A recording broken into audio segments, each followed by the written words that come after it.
Hmm? Hello. Hello. Alright. You guys are right in the thick of it. So, a brief recap of last time. A big success. You guys defeated Uxin, having lured him into your trap, recruited assistance, you took him on, and you took him down.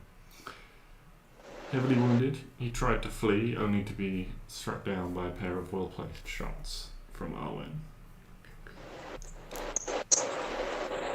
The remaining soldiers from the city took their fallen comrades, or the remains of them that could be gathered up, back to the city,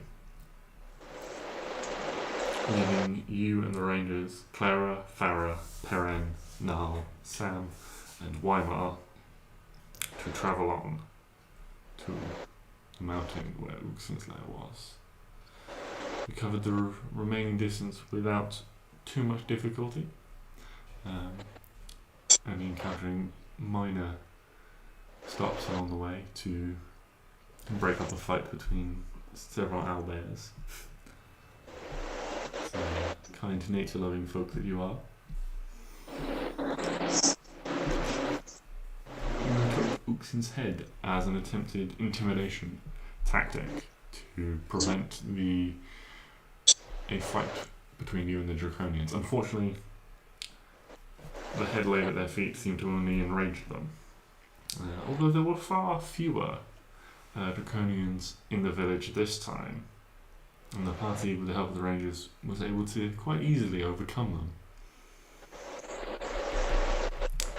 And then, with your success in the end of the session, you all leveled up.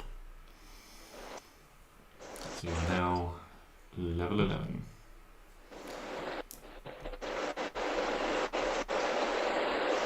And this is where we begin, in the aftermath after this short but intense fight. As things fall quiet within the village. The only sound being the crackle of a few fires in a few huts, and the trickle of the stream as it comes down off the mountain.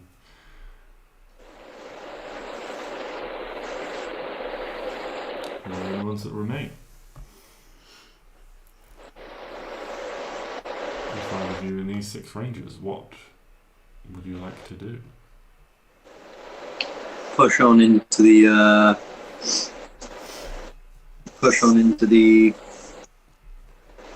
mountain. Okay. Yeah. I would imagine. You arrive quite late in the day, so you have a few hours before it gets fully dark, but the sun is definitely on its way down. It is,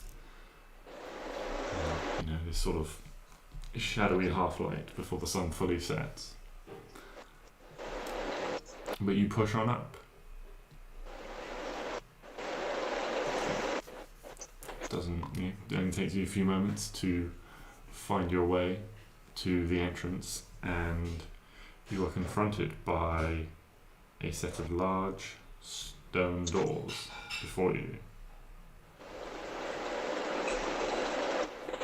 On the doors is an engraved carving that Arwen you recognise from when you scouted the village, of 2 dragons in flight.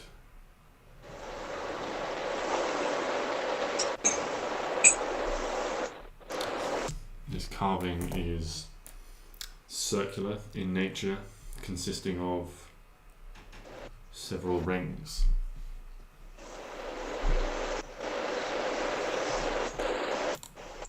And currently looks something like this. Ooh, it's a rotating thing.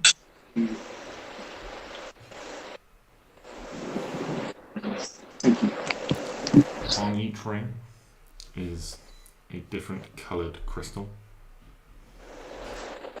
All 4 crystals are currently dark and silent. You can see that these dragons stand out, one etched in silver or white, the other in a much darker colour, almost like a cold iron laid into the stone.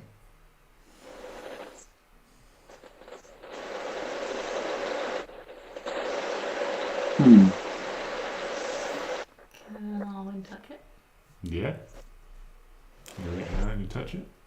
It feels like cool, if slightly rough stone. Can they move? You try and turn one of the rings, but just putting your hand on it and trying to push a little bit doesn't seem to do anything. Try with some force. You can make a strength check.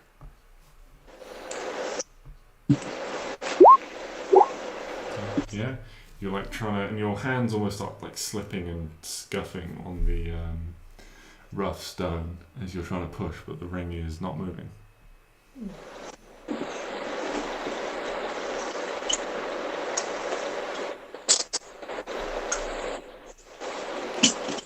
Hmm. So if we move it, can I press one of the gems? Yeah, you tap Are they on like- the gems. Yeah, and push it.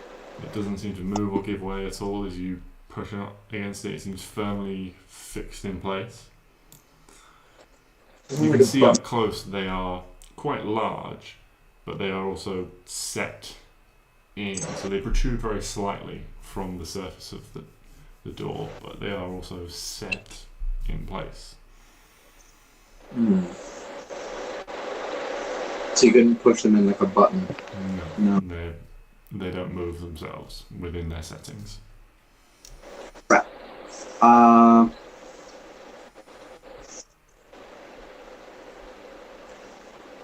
what do we got? We got blue, purple, black, and white.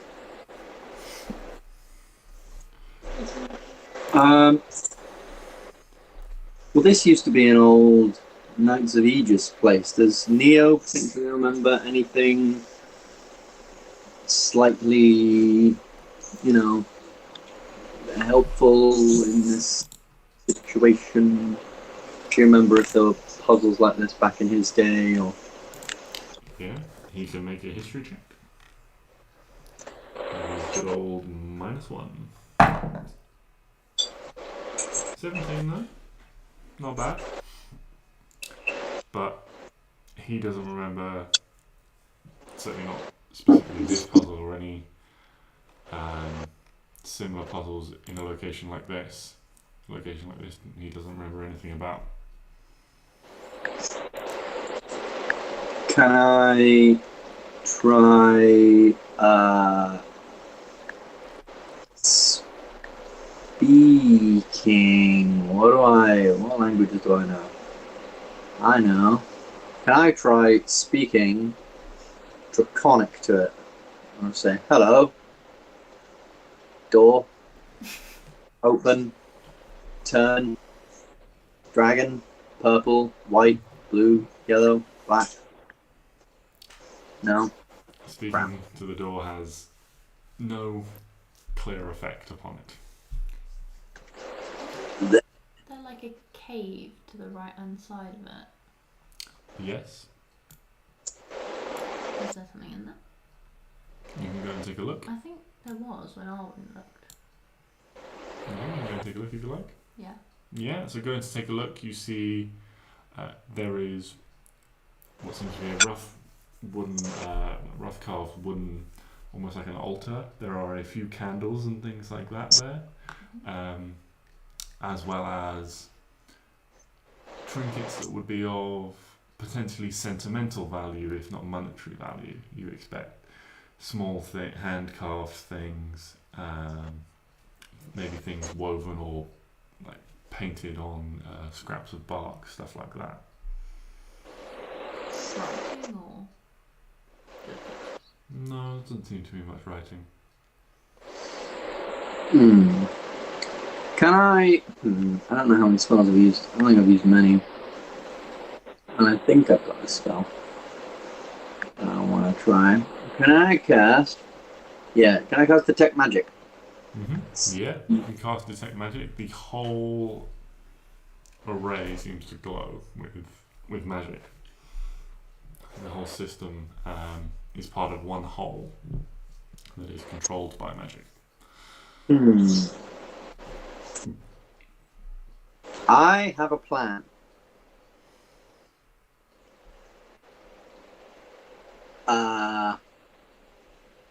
But it will use up so many spell slots to do it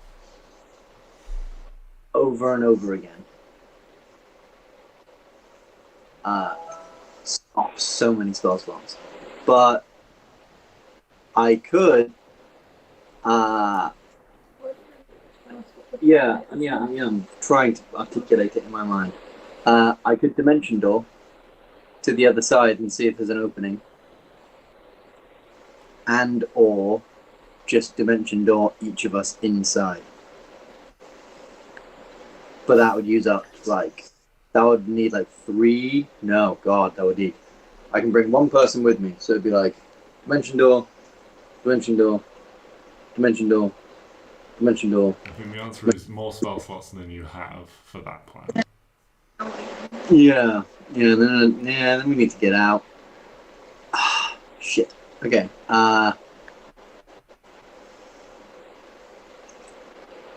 Everyone make an Arcana check.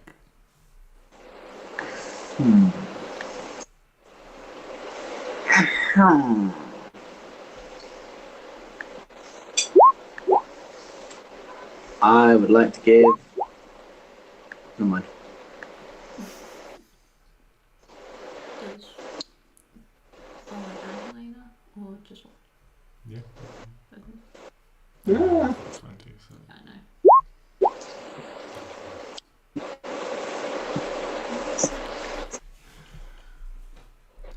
So, Arwen and Helena, looking at this door, different colours strike you as significant. The crystals themselves don't seem to be of much inherent value. They're quite large, they might be worth a little bit, but it's not like there's a giant sapphire or anything like that.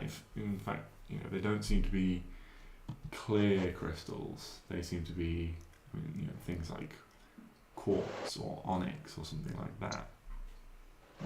It's still a semi-precious material, but not as high value as some other precious gemstones. So you think there might be something to these that's more than decorative, and the colours might be a clue to their significance.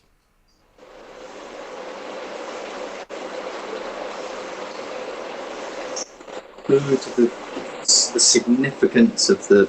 There's something saying. Oh my God! Stop falling. There was something significant about the colours.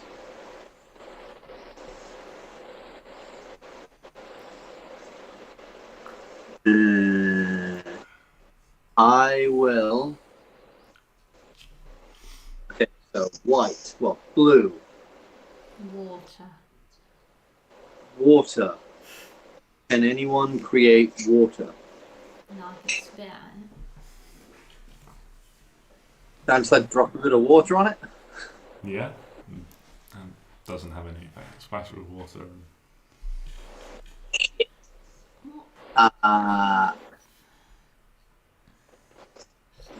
Good. I put my character sheet in a new tab. Thank you.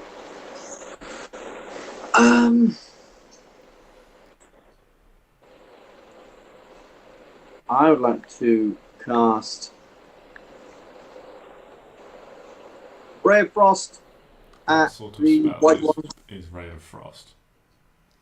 It is an evocation spell.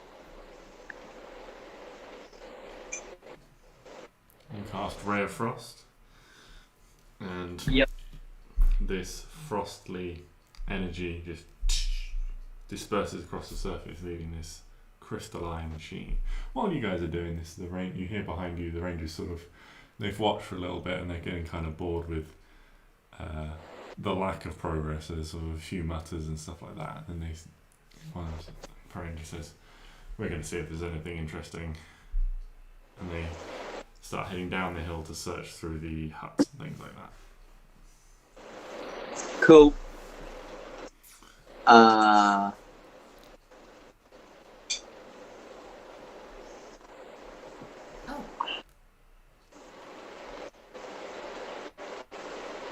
What's O?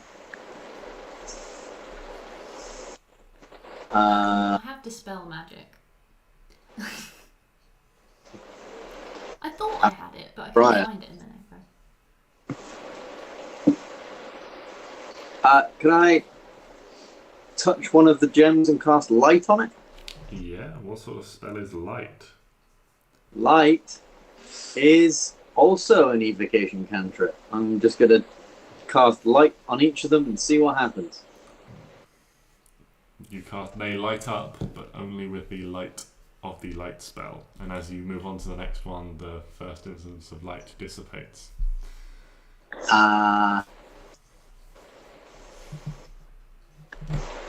What sort of spell? I feel like. Can I try and cast dispel magic on the middle one? Yeah. Roll an ability check. So roll an ability check with your spellcasting modifier. So a wisdom check for you if you're doing this as Arwen. Still. So just a d20 plus wisdom.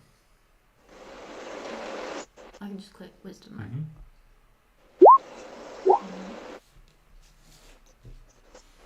Do I break it?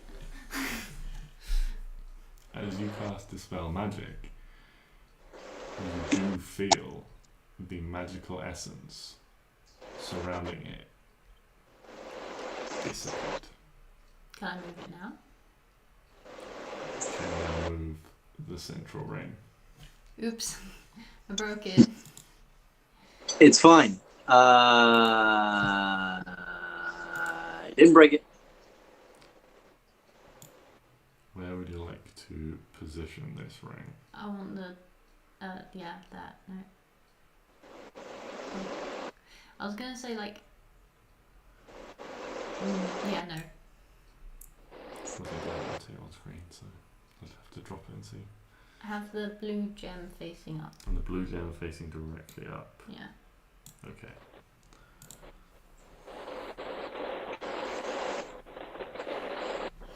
Excellent. Well, there's one. Or there isn't one. We don't know. Oh, but that's like a 3rd level spell. Yeah. Yeah, that's like a lot of utility wasted on just moving one. Yeah, sounds. I wanted to see if it worked. What sort of spell I is mean, dispel magic? It worked. Abjunct. Abjuration. Yeah, that one too. Okay. Abjuration. Does it still do it?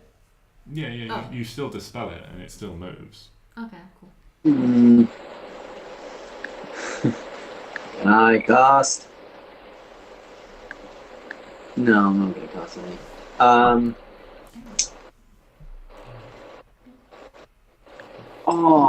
If I was a magic door, what would I do?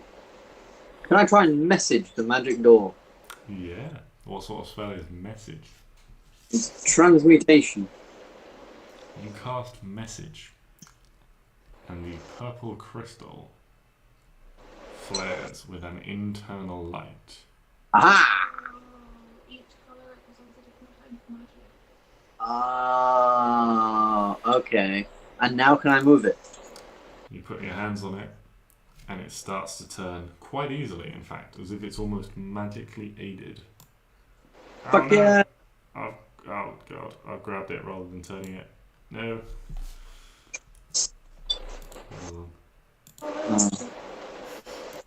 There we Hey. go. Going wrong.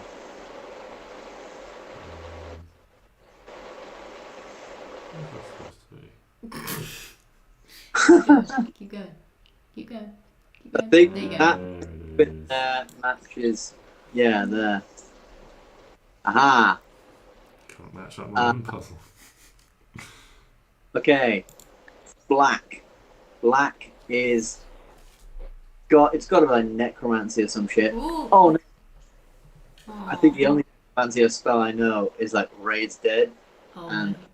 I feel like that's a bad idea. Literally everything Helena has is necromancy. She'll Hey, do it. there we go. I knew there's a reason we brought Helen around. Let's see. Is that on? Nope. Is that on? Nope. I'm just checking my. That one is. All my cantrips, so I don't have to use a That's fair. thingy. Yeah. I have 2 necromancy cantrips. What? I was gonna say, you've already found one necromancy Yeah, cantrip. but I wanted to see if there was another one. Okay, just picking which one you like best. Just this hand with this one, this hand with this one. If there was one where I didn't have to, do anything mean, she wasn't going to pick anyway, but.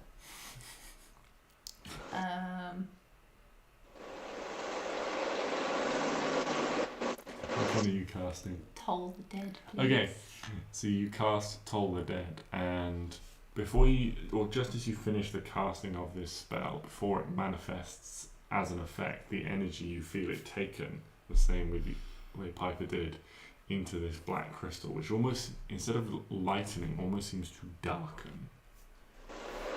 Sort of some of the last rays of light of sun were hitting it.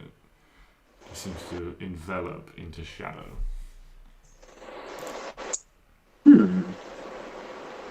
And now we remove it. Oh, not that one. God damn it. I'll get there in the end.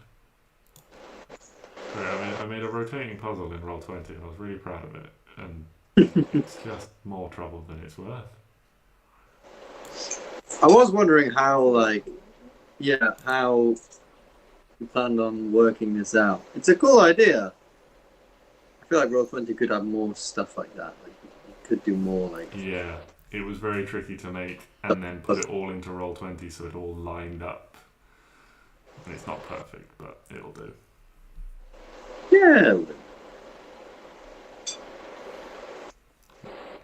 And with that, you have 3 out of 4. And finally, I reckon that's enchantment. Take it on. Like a fool.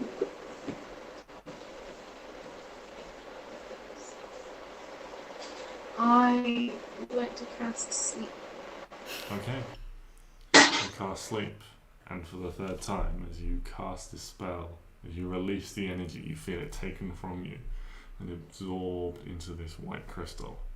And again, you are able to move the door.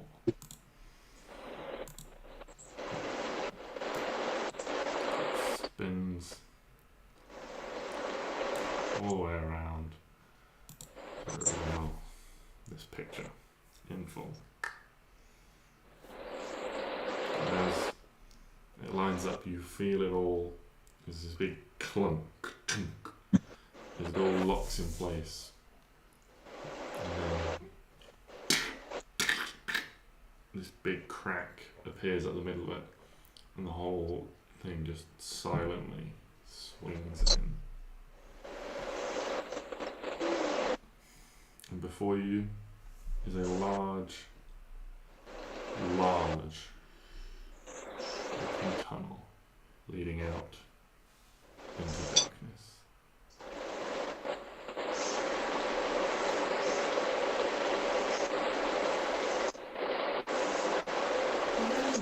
Yeah, you go in.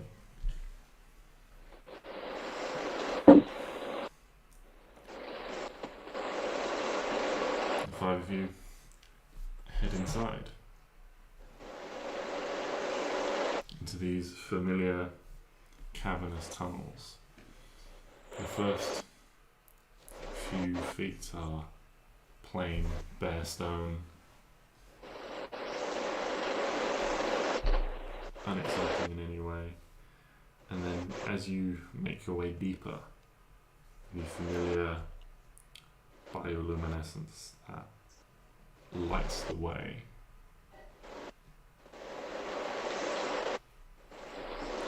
begins to creep in. The water that you was familiar in hearing just trickles, starts to coalesce and trickle, almost watering these plants you sense as walking along. And after a reasonably short amount of time, you see an opening off to your right. So carrying on large ahead of you, a smaller, still quite a large opening. You know, still big enough for a dragon, but not as big as this main tunnel that heads into the heart of the mountain, curved off to the right. Where would you like to go?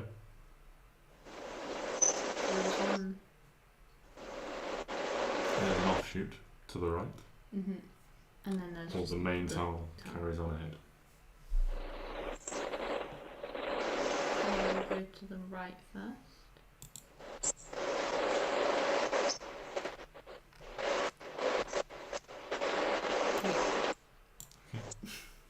Shortcut you on this. It's still got the map I drew on it last time.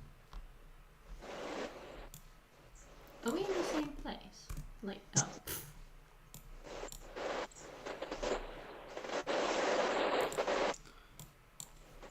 So, you head to the right. Mm-hmm. You have a smaller tunnel heading for you. The only sound you hear is the breath, your breath as it sort of echoes around you. It's slightly leading up, so it's a little bit of hard work, and the steady drip or trickle of water. After not very long, the cavern opens up around you, and you see a familiar sight. A large room, the ceiling disappearing off into the darkness above, and set into the walls, numerous cells with bars. We want to go the other way. As you step into the room, though, a scent reaches your nostrils. There is a slight, just the beginnings of the scent of decay. And as you look around, you can see 5 or 6 cells being occupied. And the occupants are deceased. Walking over, you can see, looking through the bars, peering down, looking thin, tired, cut up in places, by hard travel and lack of food, looking gaunt and frail. Skin slightly discoloured in death. Group of tieflings. No! Seem to have gone astray.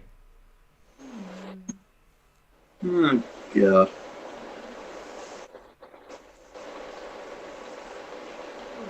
The rest are safe now.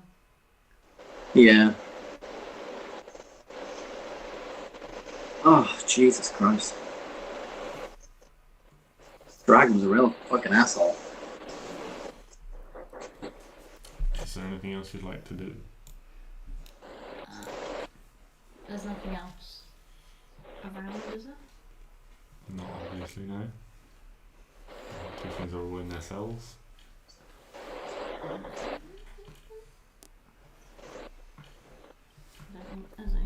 No, I don't think there's any. Okay, you turn the cavern. You have this cavernous reach above you, or you can head back the way you came. Okay, you head back the way you came, and in short order, you are back on the main path. Yeah, go down there. Mm-hmm.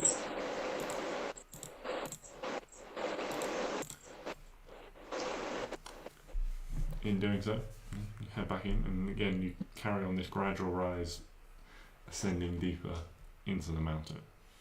As you do so, time passes. You think to yourselves, the sun has probably is approaching setting by now, but you reach the first left turn. You may remember.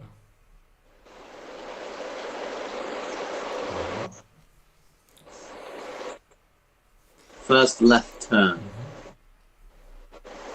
Oh, I'm trying to think. So we're going in through that way. We were coming in through the other way. I don't think it was the first left turn, was it? Because if we're going in through the other way, then that was technically like our right. When we were coming the other way trying to get out. Or am I confusing myself here? So, just sketch this out for you so you've got a vague sense. This is your door down here.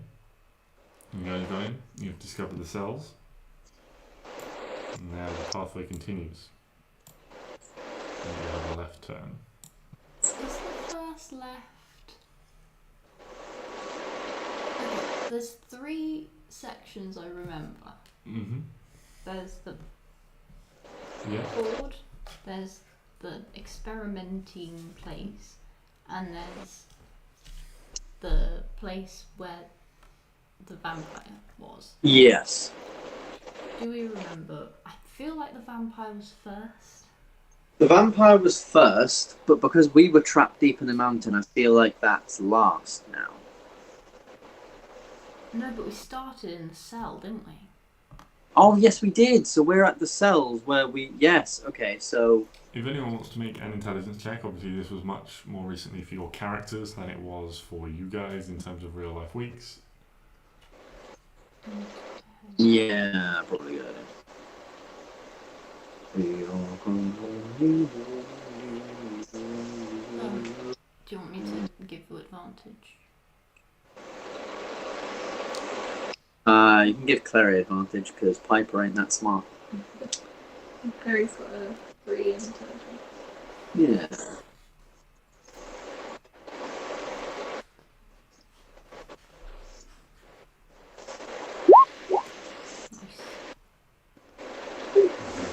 Yeah, you remember that this left turn leads you to the place where you found a lot of your possessions. This is the magical laboratory. Ah, but that was only our basic possessions, wasn't it? Yes, we've already got all of those. So we don't need to go in there. Yeah, I don't think anything magical would be in there. Should we keep going? Yeah.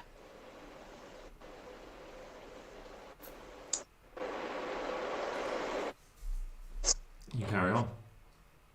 And in short order, you make it to a familiar sight. There is a cliff before you. You remember that there were a couple of them leading up, and but interestingly enough, there seems to be some change to this one. Looking around, you can see there's tools scattered around, hammers, saws, those sorts of things. And looking up, you can see a large arm reaching out with a rope on it, descending into the void. You can see there seems to be a broken cartwheel just discarded to one side. Did someone get here before? And looking at the ground, you can see now in some of the softer patches where there's a little bit of earth gathered, the distinctive sight of round cart tracks pushing through. I forgot to check. Oh, fuck. There is also a set of ladders that lead up. I mean, you had no problems with your ascent this time. Oh, finally. Jesus Christ, it made it people friendly.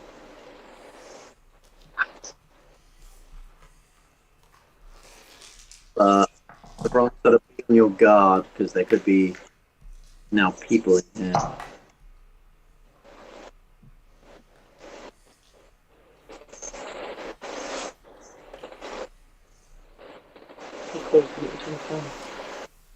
You guys ascend, no problem.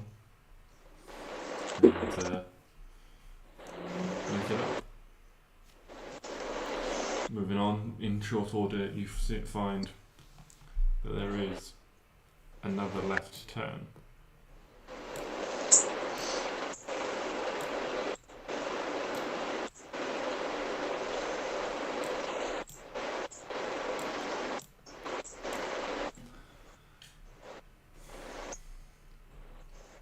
I think that one's the place with the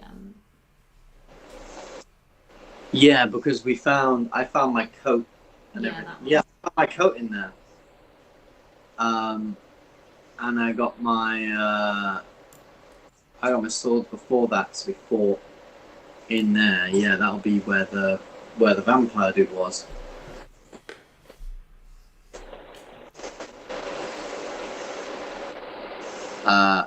So then it's the next one we want to go down.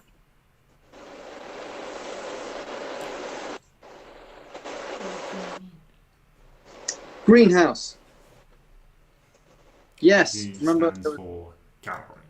Ah, okay, cool. Oh, gallery. There we go.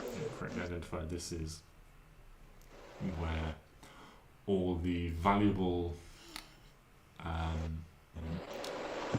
aesthetic artifacts, you know, the portraits, the paintings, the little sculptures, tapestries, those sorts of things were housed.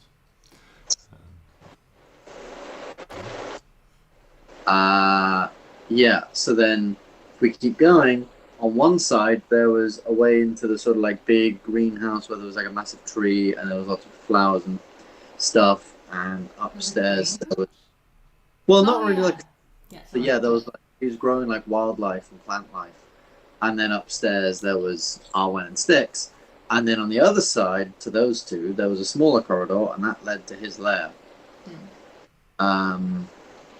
Yeah.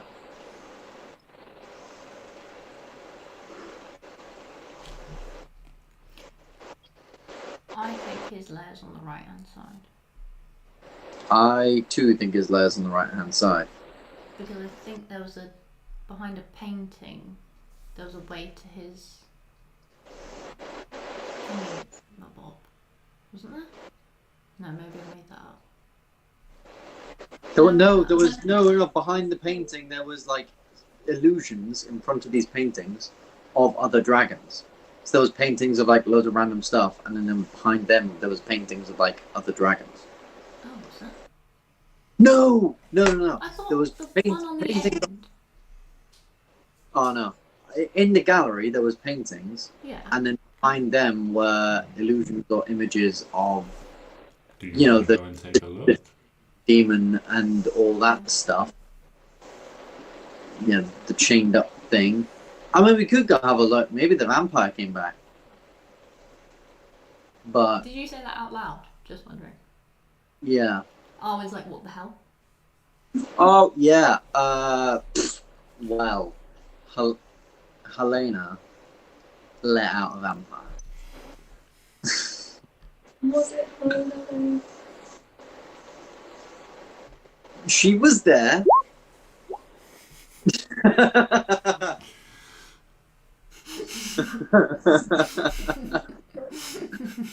Yeah. Fine, I'm taking it. From Neo. Yay! This is just for the +3. Oh yeah, suck it. Nice try. Yeah, so Elena let out a vampire. No, she didn't. I'm joking. I feel like since being with you guys, I've become a more honest person, and therefore I will tell the whole truth, the full truth, nothing but the truth. It was Neo.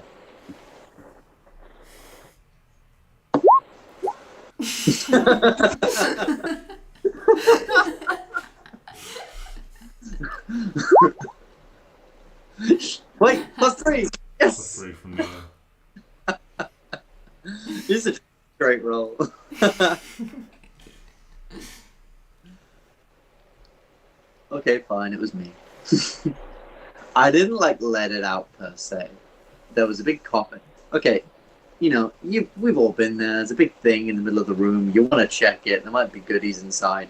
We were trying to find. There was a coffin in the middle of the room, and I was thinking, oh, the dead are often buried with a lot of their stuff. So maybe it'll have a diamond on it to literally revive you. So really, Arwen, you can't be mad at me. You can only be mad at yourself.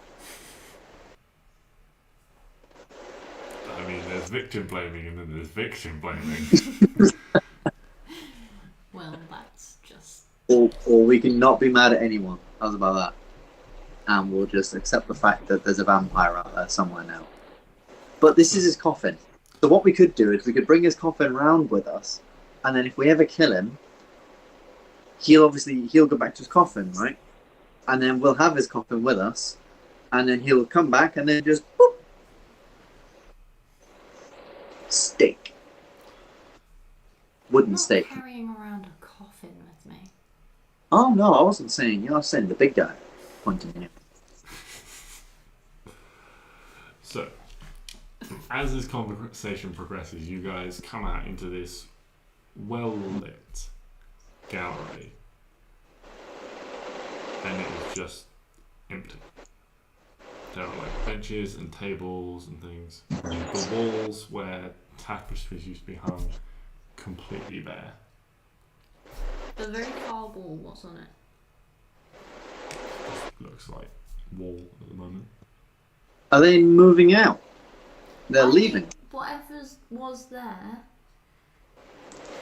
something else has made its home here and stolen stuff. Why would you say that? Because I do.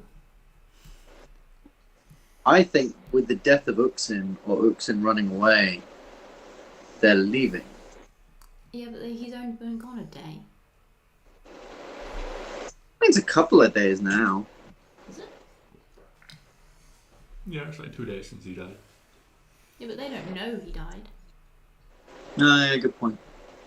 Maybe because we escaped, they were like, Uxin's weak. He couldn't even catch a couple of nobodies. Let's fuck off and make our own band of people. Although I don't think they're particularly smart enough for that.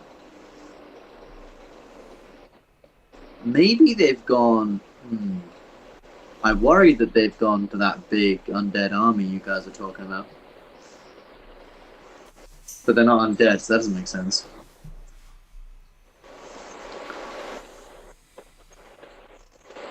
Ah, well. Larry, make an intelligence check for me. Larry, make an intelligence check for me. Make an intelligence check for me. Good thing.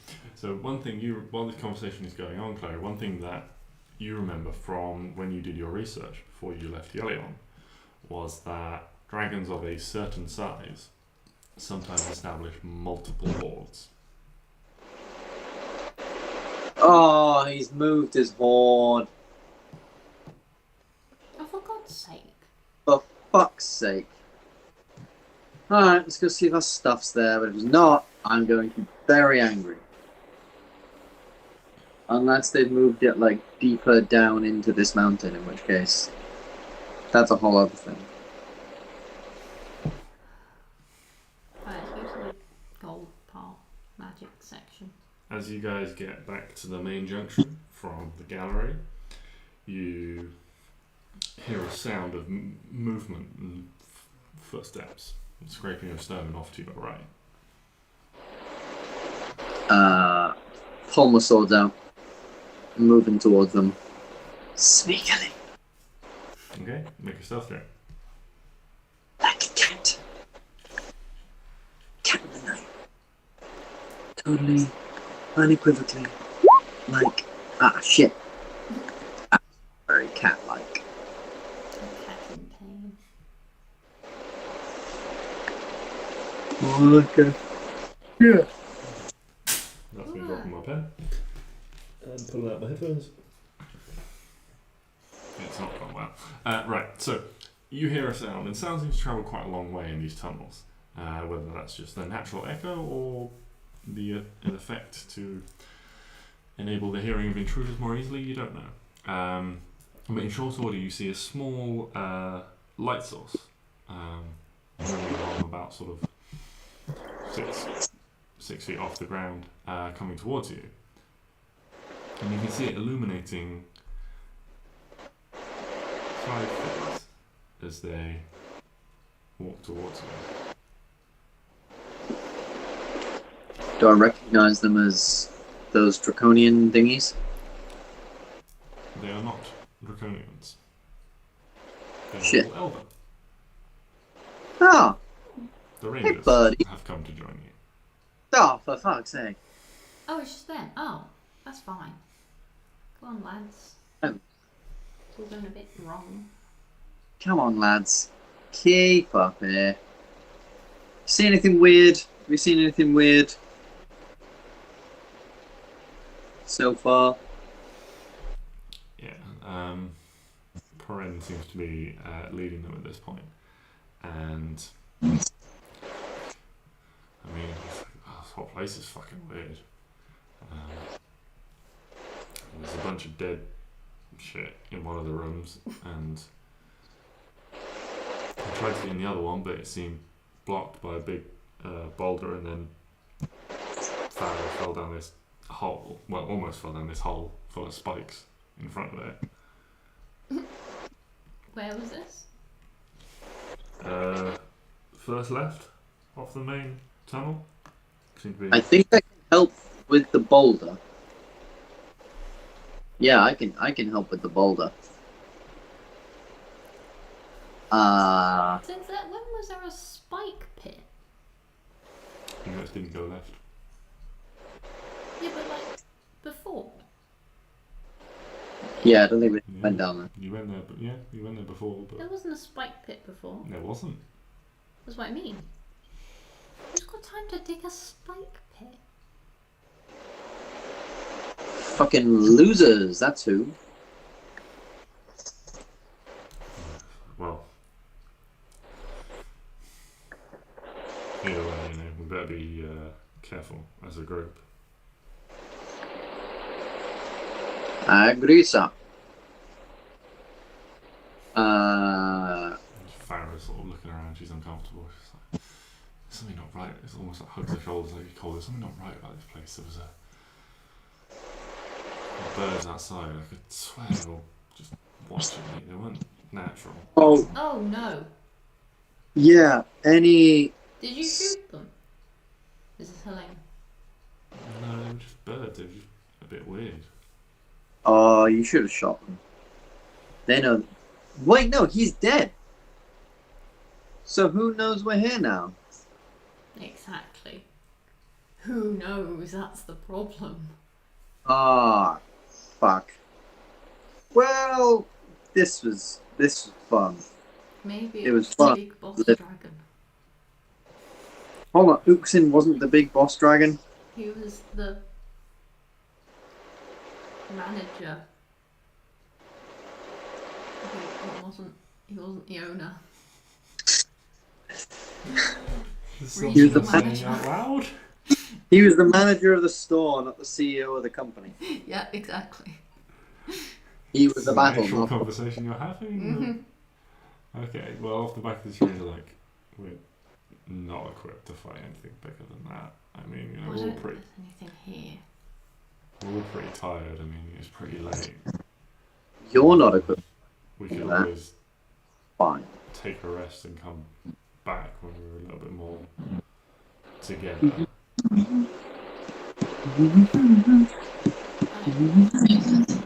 Can we just have a look, see if there's actually anything here? Because there's no point in like.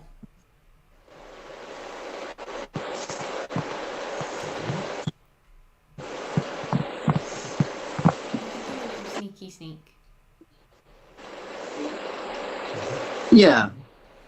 Yeah, I think so. Okay.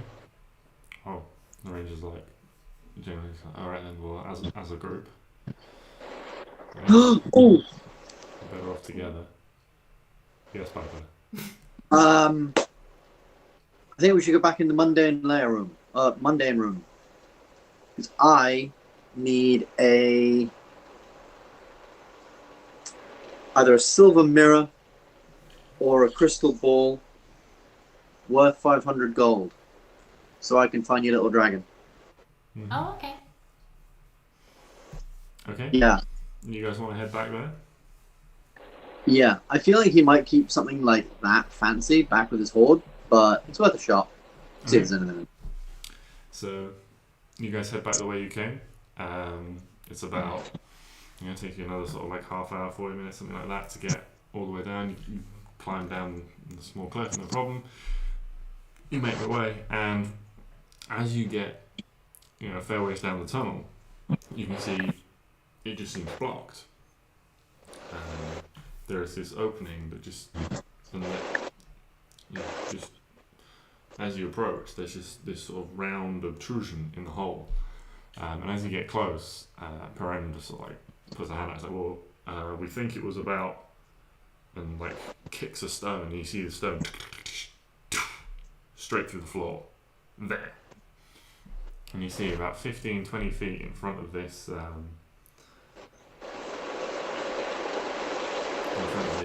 blockage, the stone just disappears. And you hear as it drops down. But it looks like there's floor there. Yes, it currently looks like there's floor there. Fantastic. Carpet me, old boy. I'll pull out the flying carpet. Yeah, you pull out the flying carpet.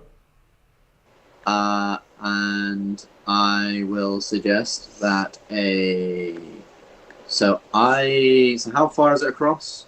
About 15 feet to this blockage. 15-20 feet. Okay. I'm going to cast... The blockage is like a massive boulder, right? Mm-hmm. I will cast a spell at it. That spell will be Piper's spell, not Clary's spell. Fuck off Clary's character sheet. That spell will be a shatter. Sudden loud ringing noise. Painfully intense erupts from a point within range. Each creature in a 10-foot radius sphere. Blah blah blah. Creature made of inorganic material such as stone, crystal, or metal has disadvantage on the saving throw. A non-magical object that isn't being water carried also takes the damage if it's in the spell's area. So, if I cast Shatter, it might break. Yeah, roll the damage. So, Shatter. I would like to cast it at... how big is this boulder? The cavern itself is quite large. Big enough for a dragon to fit through. So this is probably like a 20-foot boulder. And this is a 20-foot radius sphere, so if I cast it just at its original level, that would encompass it all. I'm feeling fairly confident that I'll get it. Pow. Yeah, boulder Come can't on. make a saving throw, so just you see just like cracks appear all the way throughout. It just starts like crumbling. A few pieces just roll and just down at the bottom. You hear almost like a snapping or crashing noise, as if they're crashing through something like wooden or leafy down there. Woohoo! And now, assuming there is revealed a doorway. Mm-hmm. Yes, there is now an opening. It's full of rubble, but easy enough for you guys to pass through. I will get myself on the flying carpet. Mm-hmm. I will get then another person on the flying carpet. Mm-hmm. And fly over. It's only like 15 feet, so yeah, just fly. Drop them off. Come back, grab people, fly over, drop them off. Okay, so you ferry everyone in. Yeah. And then eventually get back, roll it up, give it a good stroke, good comfort. Yeah. So, unlike the gallery, the lab seems to remain pretty unchanged. There are still benches and things arrayed around. There are tools on benches. Down one side, you can see, like I said, dummies that have sort of burn marks and things on them and on the walls surrounding them, as if various effects were tested, being cast at them. And you have the side chamber where there's a lot of like clothing and regular stuff. Belts, bags, shoes, those sorts of things, as well as the large bookcases there that are packed with all sorts of different tomes and books and things like that. There's a small cupboard on one of them, which you remember contained a large quantity of arcane focuses, or foci. Don't know which it is. Can I look in there and see if there is one that's potentially a crystal ball of some description? Mm-hmm. Crystal ball seems like this kind of arcane focusy type of thing that people use. Yeah. Roll an investigation check while I look up a set of books. Investigation. It's just the way we feel. No. What's 2? 7. 7.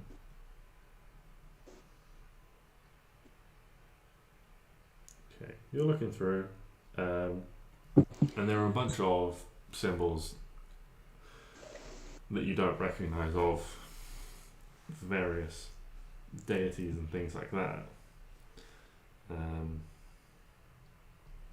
You find one that is almost like a small, like marble-sized orb on a leather string. But other than that, there's nothing else that really resembles like a crystal ball or anything like that. Oh, so there's like a small marble-sized ball. That's kind of crap. Okay. In which case, I'll leave that. Maybe have a look around the rest of the room. And I'll say I need some help looking for this thing, because I can essentially, if you can just tell me a lot about your little dragon, I can maybe see him, see where he is, and then that might help you, find him.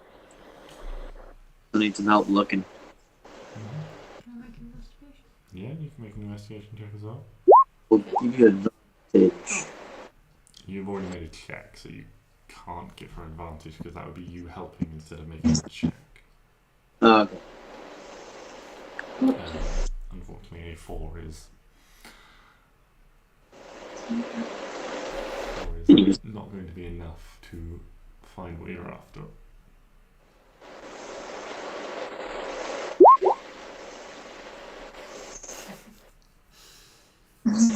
We're all rolling terribly. Roll bad. Yeah, unfortunately, beyond the sort of the few symbols and things you found, you don't find anything that resembles a large mirror or a crystal ball or anything like that. Can Helena have a go? Or is this like... This is kind of like the three of you have already made Okay, this that's check, so I'm going to say, Not cool. between you, you feel like you've scoured the room properly.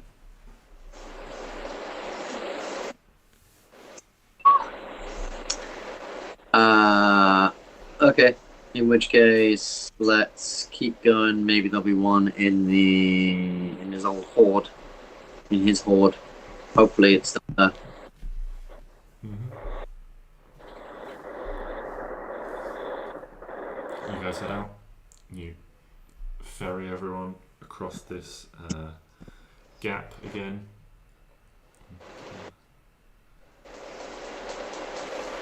Make your way back.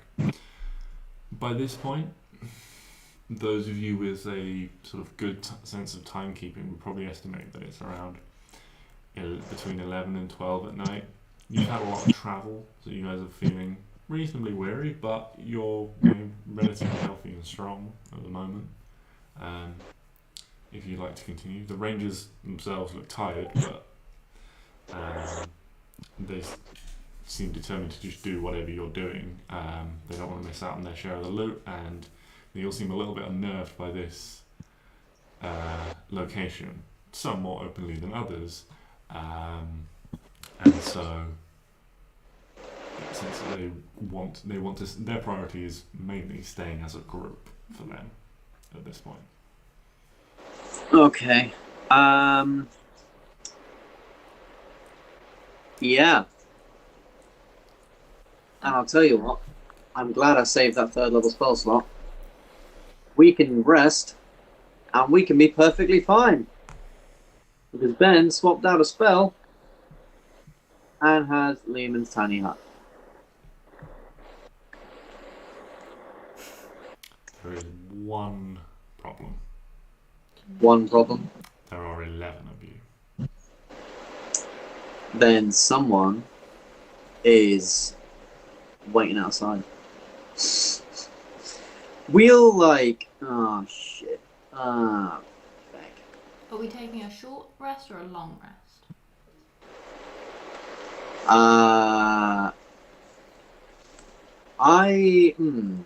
You said it was fairly late at night, right?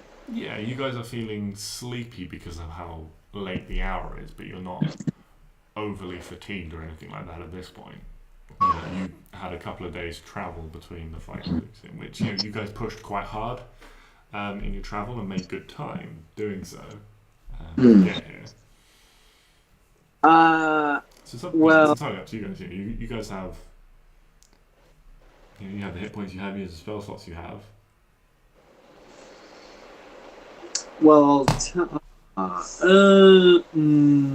you're taking a long rest, technically Helena only needs to take a short rest and she'll be fine, and then she can sit outside. yeah, but then if you sit outside, you can't come inside. That's fine. At all. Can't we swap people out? No.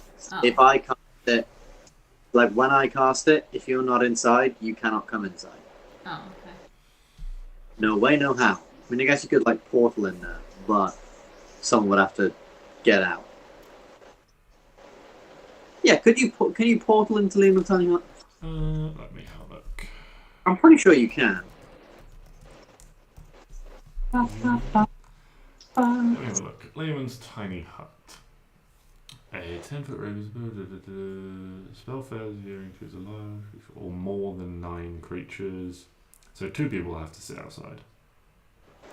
Okay. Objects within the dome. When you cast it, other creatures and objects are barred from passing through it. Spell sounds and magical effects can't extend through the dome or be cast through it. An interesting one. I personally say yes, because, it's only a 3rd level spell. I feel like you should, it's not like Wall of Force or something like that, where you, it's not, its thing isn't to create that sort of impenetrable barrier. I mean, it is, but it doesn't say about, technically, it's a weird one. You're cool. Yeah, it's an interesting one. So, anyway, it can fit 9 people inside, Piper. Crap. Oh! We have the necklace. Oh yeah. 2 people can just go in there. I'll go in there. You can't go in there. You're casting the hut. Well, yeah, but once I've cast the hut... Oh, yeah. Someone else can go in there. And when they're in there, they can peruse. Well, they can just, chill. They'll have a lot more space than everyone else. But the rangers in there. They're alone. And we'll see them much less of a threatening force if anything comes up, whatever, and then we'll just hold out the thing, and then they'll jump out, and we'll be like, aha! Yeah. Yeah. So if we ask them very politely, could you please go inside this necklace? You'll be perfectly fine. It's very spacious. Don't mind the mannequins that are getting married. Go inside this necklace. You can have your rest. Be perfectly safe. No matter what happens, unless the necklace is broken, I imagine you'll be perfectly safe. And then we can rest, and you'll be protected inside our dome inside this necklace. I mean, how much more do you want protection? Do you want us to go inside some necklace? Yeah. We've all been in there. It's cozy. Okay, well, why don't you go in there then? He needs to cast a hat. Yeah, Okay, I need to. what about you? Helena says this is my necklace. I have to wear it. Okay, well, Yeah. what about the others? I can't think of any of it. I'm sorry, just a bit, like, if I'm honest with you guys, and it's for a dragon, but at the same time, it's like, this place is creepy. It seems a little bit too good to be true. That it's got this magical necklace that'll solve this problem, and not just going to offer us for a bigger share. No. Oh no! No, God, of course The not. hut only. You can come out of the net whenever you want. You can leave it whenever. Except when we're in the hut, because otherwise you'll have to go outside the hut, because the hut can only hold 9 people. So it just But if you're desperate, if you have an emergency or anything, you can leave. But just cancel the hut. That's fine. Who cares? If you really, no one's trapping you in there. You can just get out whenever you want. Don't worry about it. Make a persuasion check. Oh boy. This has a +7. Fuck! 9 and 26. I realised in my head I said, can Helena give help? But I never actually said it out loud. It's really good, isn't it? Yeah. I mean, you can make a check separately if you want. Hey, you're a charismatic person. You're a warlock. No, that's perception. Persuasion, that one. Oh, I was happier with the perception. Yeah, they're just like, nah, we don't trust that. Okay, sit outside our hut then. Yeah. You either get in the necklace or you sit outside the hut. The necklace will be inside the hut. You will be outside the hut. Have a good night. Okay. And they're just like, they don't seem to trust what you guys are putting down at all. Okay, fine. But I'm These keeping are up. quite, relatively simple folk of like magic and stuff doesn't really. This is fair. But we are not simple folk. We're telling them that it's Yeah, they're just suspicious that the magical necklace People- is gonna. And unfortunately, you have failed to be persuasive. Arwen is in That's- the room. Good night. Sleep tight. Hopefully the dragons don't bite. So won't bite us. In dome. But if a dragon does bite and it's like small and stuff, you let me know. Don't kill it, thanks.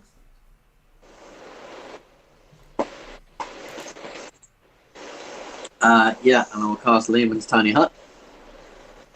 And we'll rest inside there.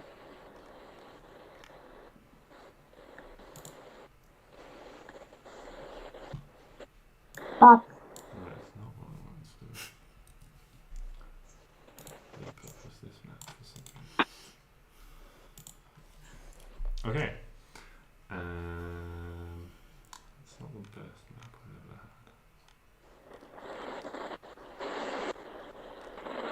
had. We'll do. We'll just improvise. Are you guys going to set a watch? Yes. I will message everyone. I will say, guys, I think we need to set a watch because I don't trust that these people will, be nice. Actually, could I retcon something? Can I cast it as a ritual Yeah. as not lose the 3rd level spell slot? Thank you.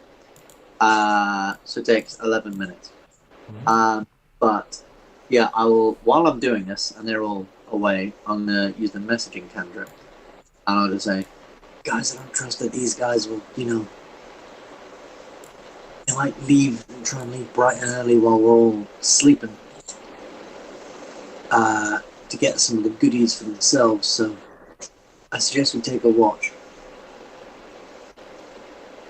Yep. Works for me. Fuck yeah. Alright. Yes, I cast Tiny Hut. The Tiny Hut appears. It is a tiny hut. It's not actually. Okay.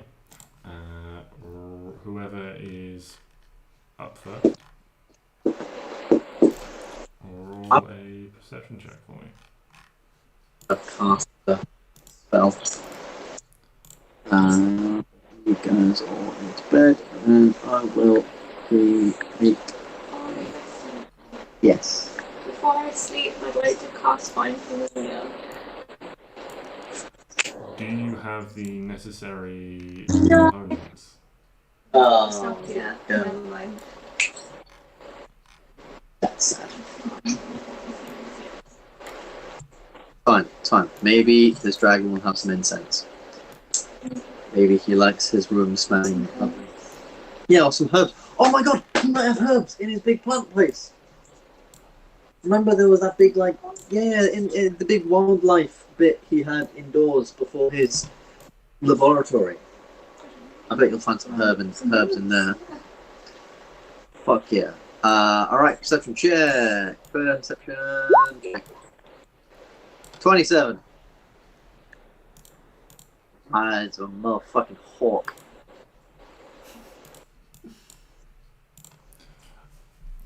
Okay. Hawk man. Just go with this for now.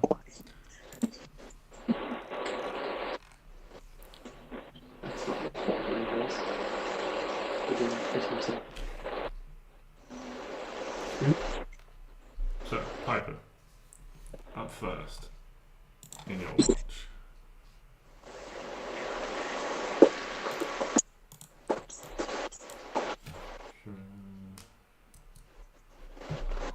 This is going terribly, hold on. Up first in your watch, Piper. Yes. You watch, after casting Tiny Hut, you watch as the rangers settle down and start getting ready for the evening. They light a small fire, settle down, and they set a watch of their own. And you watch them do all this through the tiny hut. How does the tiny hut look to you? It's just sort of like a little golden sphere, really, that's just like shimmering, and it's got a couple of sparkles and bits in and around. I like to imagine there's like small illusions like over it of just like little things like random memories and things like butterflies and things like just all sorts of strange things from stories just moving around, some clouds and all sorts, some stars twinkling and all that sort of stuff, like illusioned over it, but not like a strong illusion, just a really faint thing that if you look at it for so long you can kind of see it. Yeah, it's just chilling. And it's warm. The fuck is that? Oh, it's someone's car, right. I thought the floor was caving in because it was like creaking wood, but no, it's a car.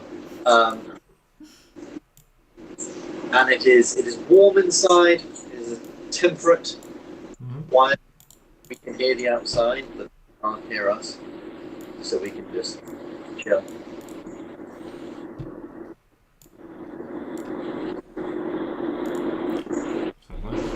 So, sometime between midnight and 1 a.m. you reckon, on watch, and you see up. You guys are sort of at the join between where the turnoff is for the magical lab and where this pathway continues.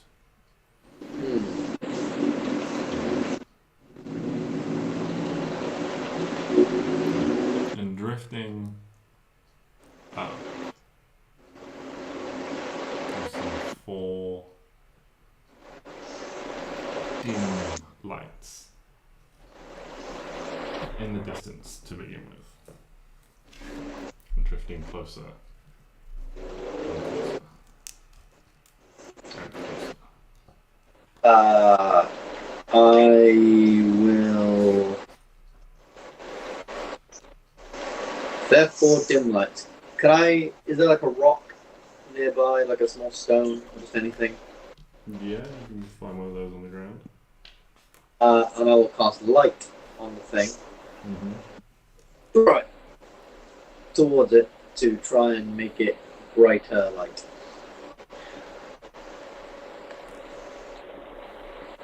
To see what is happening.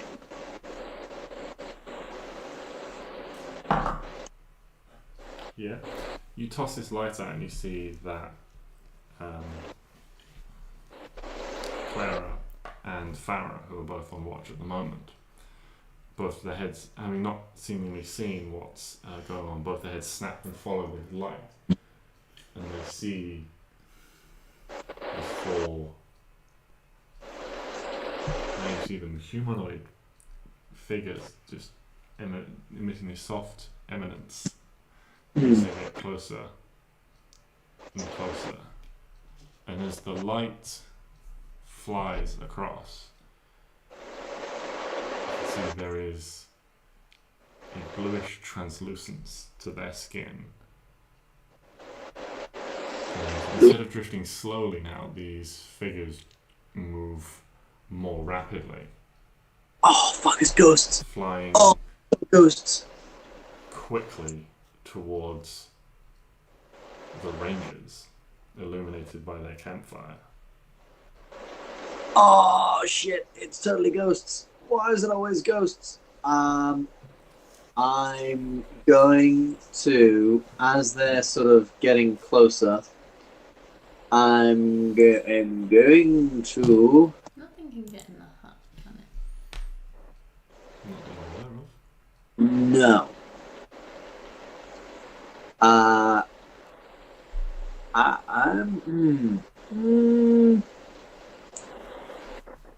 Oh, do I do a hypnotic pattern or do I do a better thing?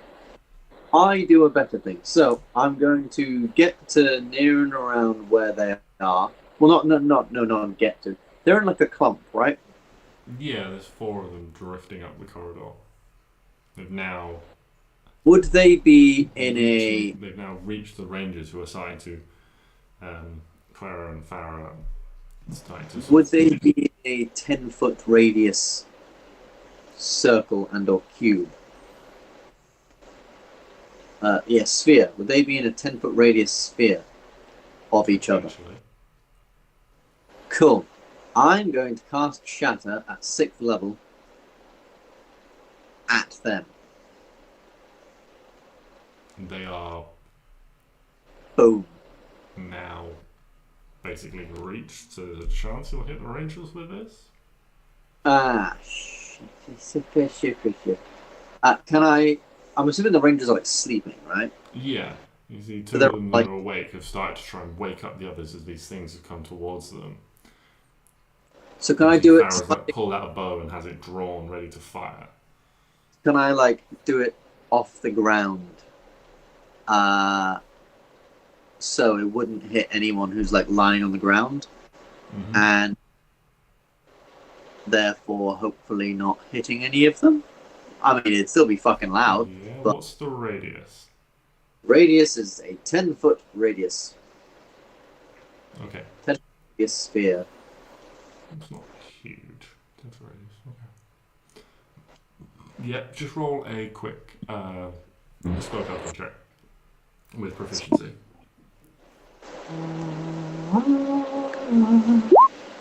So add 2 to that. Yeah, that's absolutely fine. Yeah, you've managed to avoid shattering part of the ceiling as well. Fuck yeah. Potentially causing... Bad things. Yes. Cool. So that is Shinata at level 6. Because what are spell slots for? That's not a 5-8-5-8 for the higher level cast. And a 5-4-7 regular cast. That's 42 damage. points of thunder damage. That's a DC 17 con save. Please. Okay. Is it half did they pass? Yes. And what sort of damage is that? That is thunder damage. Also, if they fail that save, they're deafened. Not that I think that...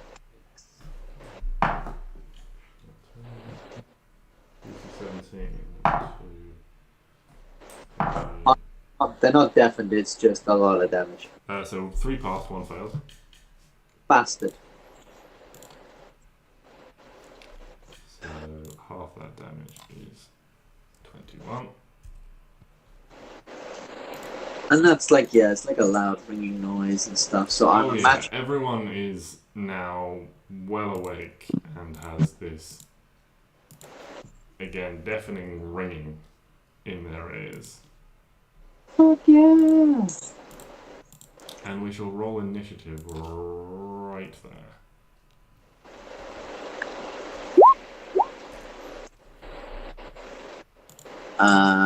14.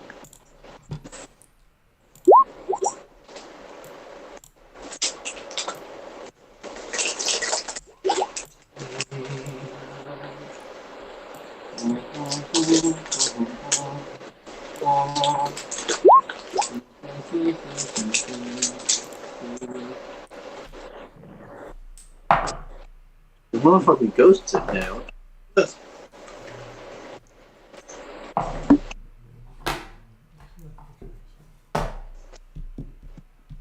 Okay.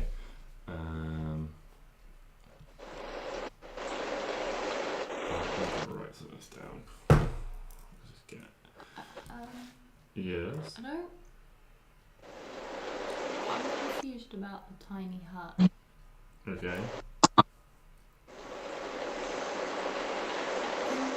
Spells can't come in. Yes. And they can't go out. I'm imagining I might step out to cast a The spell. hut is then immediately dispelled. If I step, Yes. Spell. If the caster steps out, the hut is dispelled. that is perfectly fine with me. Okay. No, it's not. Bad things are happening.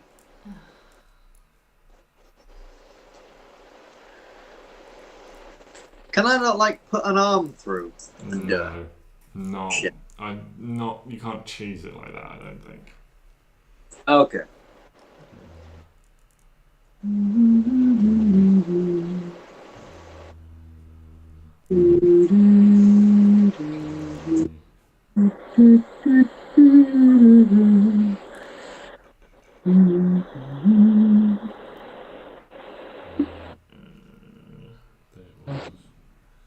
Yes, guys.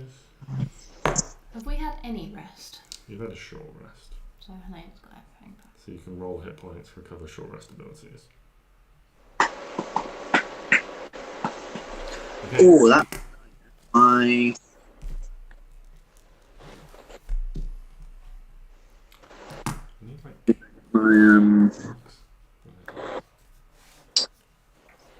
Bad concentration. Okay. Arwen, you're up first. What are you doing? You've suddenly been shaken awake with this incredibly loud, thunderous crash. You don't have no idea what's going on.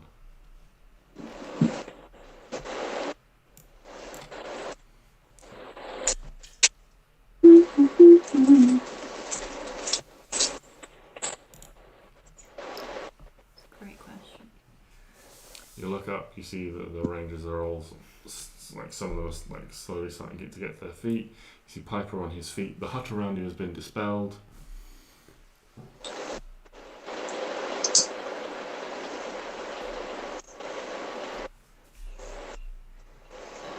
gonna hit them. For God's sake. This is why I don't like people. They get in the way of my spells. Assholes, am I right? I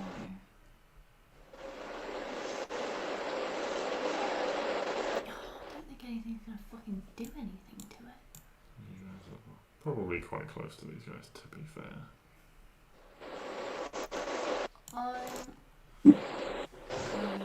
Just a little bit separate because of the dome. I'm gonna cast Fairy Fire. Okay. A dexterity save. Okay. Sorry, I had to read it. What's the DC? 14.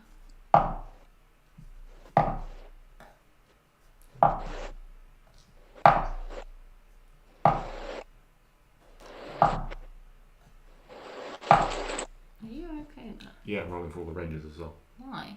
Because it's a massive cube. I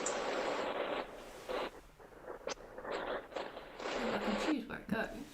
Okay. Yeah, fair. Okay. You're going to position it. I'll probably just put it around them. Okay. The bad dudes. Because otherwise, Yeah. ghosts have advantage. They all fail. Haha. You're blue now. They're already blue. Well, they're more blue. Yeah, so they start Yeah. going this. They're a and blue.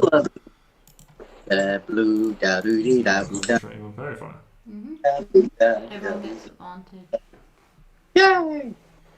It's fine, I got this. Also, they can't be invisible. You can't be invisible. Yeah, I don't know if that's a thing, but they can't. Okay.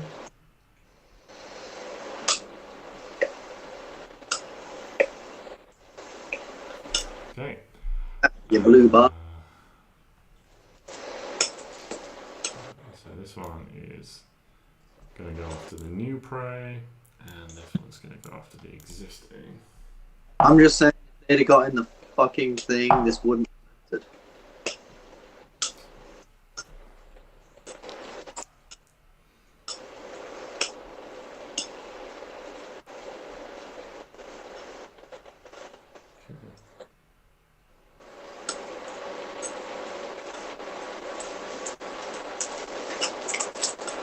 You see them like swoop towards them, and one of them reaches out and tries to touch one of the rangers, who manages to sort of dart back and doesn't quite manage to slap down the hand, but with like the flat of the blade just sort of like whooshes through and the ghost doesn't make contact.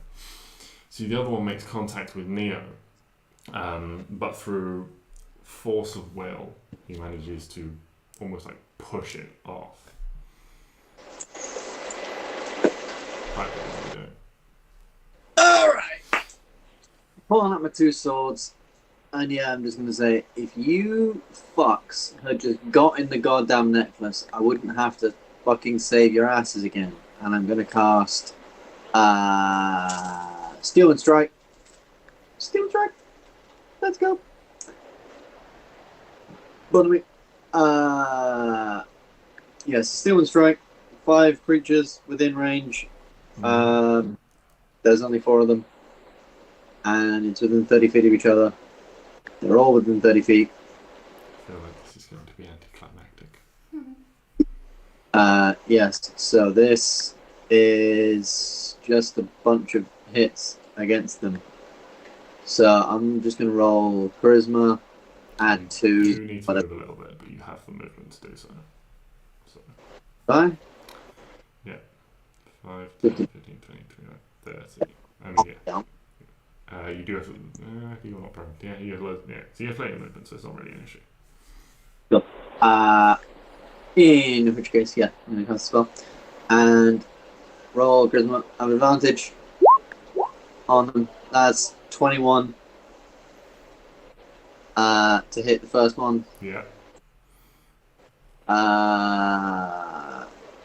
I'm just gonna roll the damage for each.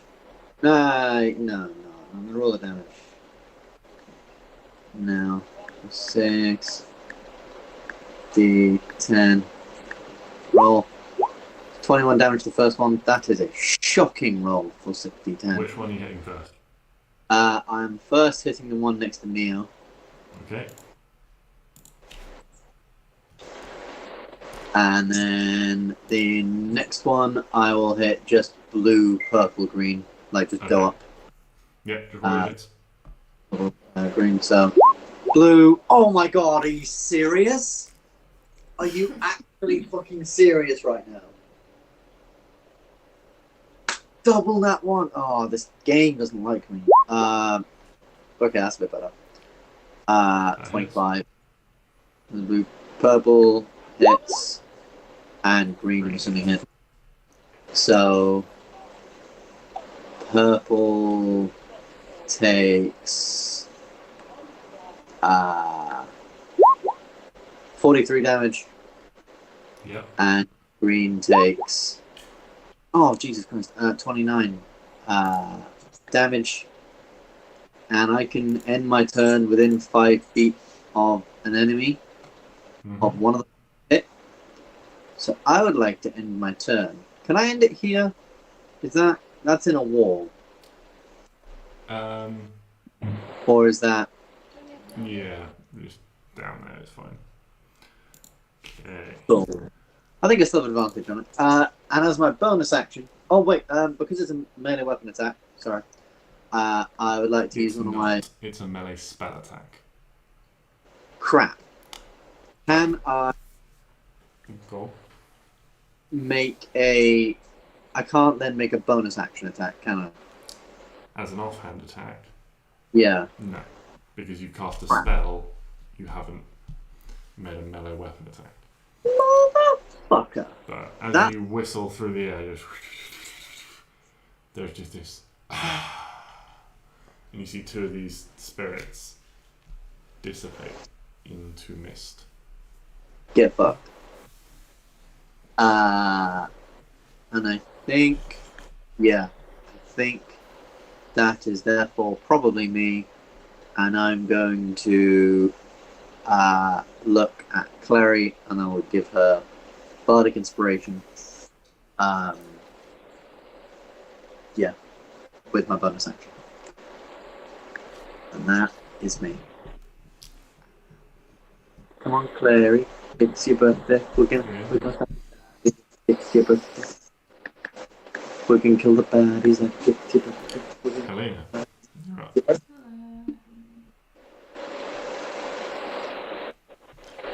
What are you doing?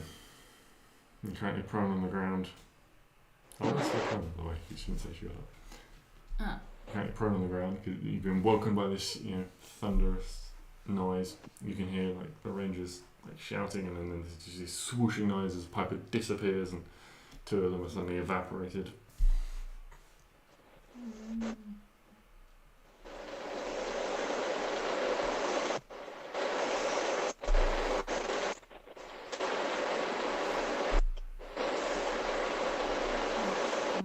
Okay. Can this one make a Constitution saving throw, please? What's your spell save DC? 16. That's a fail. Haha.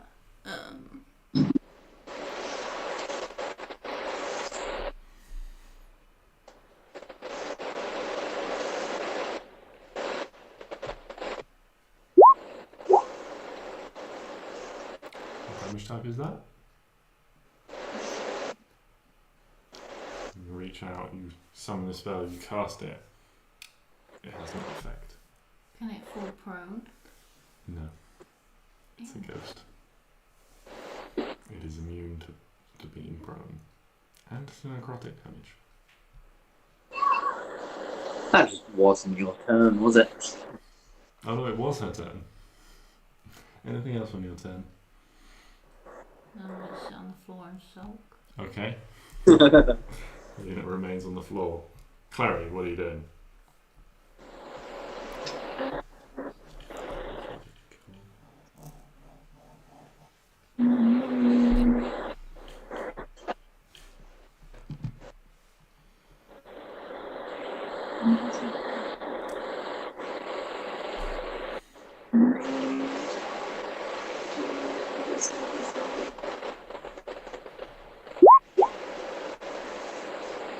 Yeah, with advantage.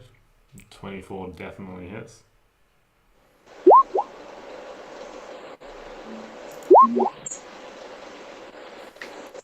Yeah, what's that?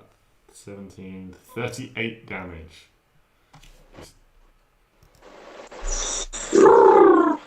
See, up close now, you can see the long straight horns that this ghost has, and its skin would have been darker, more purple colour in life. Even in death, it's quite, it's more gaunt, but yeah, you can recognise this as a ghost of a tiefling. Now you're up close to it.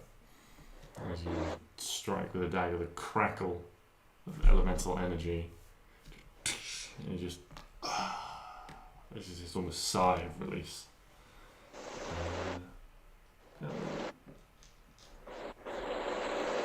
Anything else on your turn, Clary?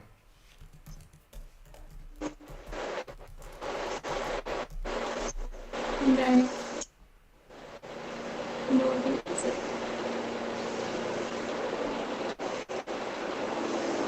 Okay. The rangers are all scrambling around in panic, trying to get away from this thing. You see a couple of them snap off bow shots and things like that, but they pass through it seemingly unaffected. And they all spread out trying to get away from this figure in front of them. Piper, what are you doing? Sorry? Arwen, what are you doing? God.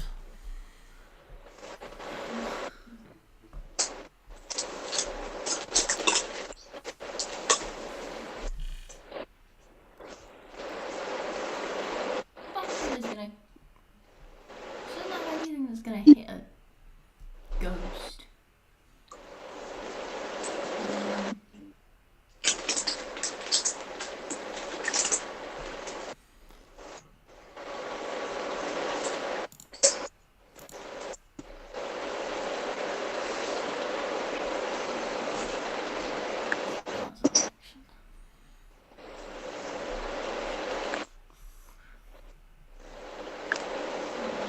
Oh, there's only one left. That's fine. Yeah.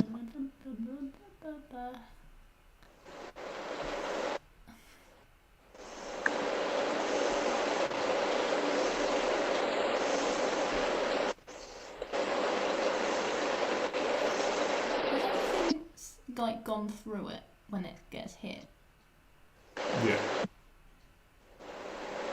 Well, the weapons of the rangers that you've seen, like a couple of arrows, are just like straight through it. Like you can see this shatter on the wall behind. So Klari stab one with her elemental dagger. There's this like spark of electrical energy.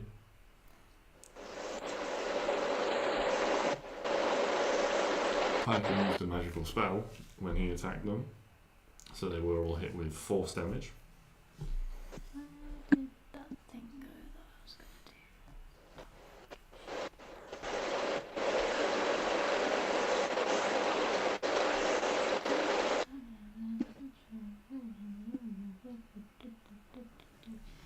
do? Okay.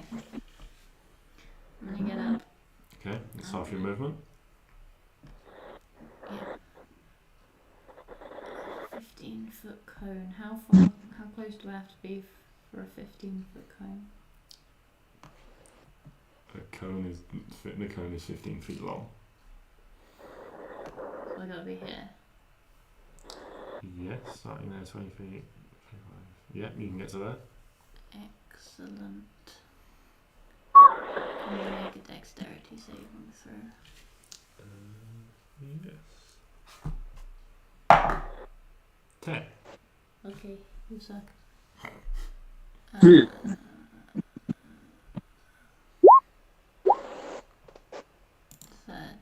fire.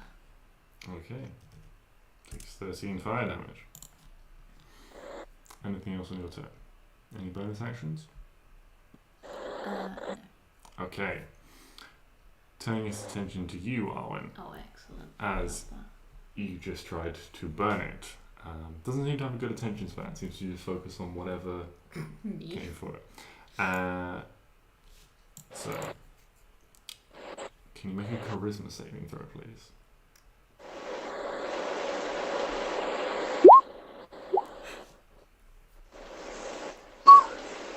Yes, passes. Woohoo! You feel this thing reach out, and it attempts to go inside you, Ew. and you feel it, and it just, but you, with your own force of will, resists, and as it passes through you, you feel cold all over, and then coming out the other side, Ghost turns and just, obviously there's this angry expression on its face now. Why is it angry at me? Piper, what are you doing? After doing all that, I'm a little tired, so I sort of, drop my scimitars, pull out my mandolin, look at the last guy, strum a little tune, and cast Dissonant Whispers on the fucker.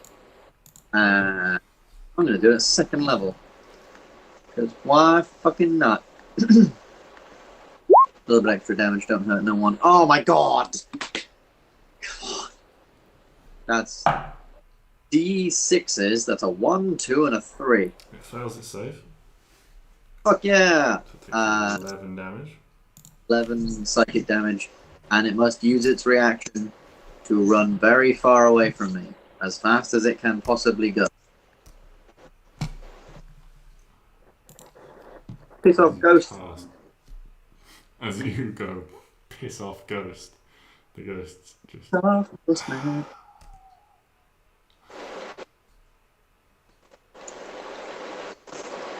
Yeah.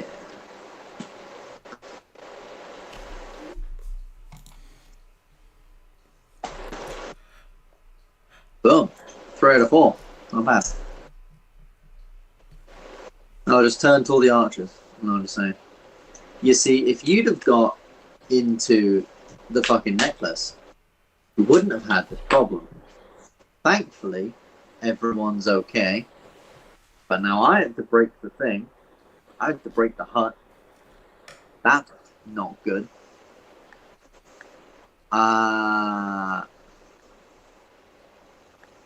But it's fine. I can make it new. Now, would you like to get in the necklace now?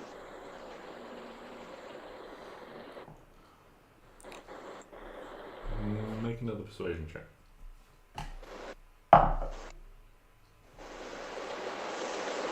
Can I make this more of an intimidation check, as I'm really pissed off and would really like them to get in? And I'm almost like... If you want, that would be... I suppose intimidation check will be at disadvantage. No, Helena will be stood behind him if it's intimidation. Her face is scary. Which will make it a regular roll. Yeah, there you go.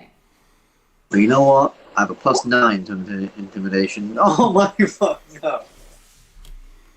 Come on. Roll 20. Just like... I've Yeah, they're just used- like... But man, we said...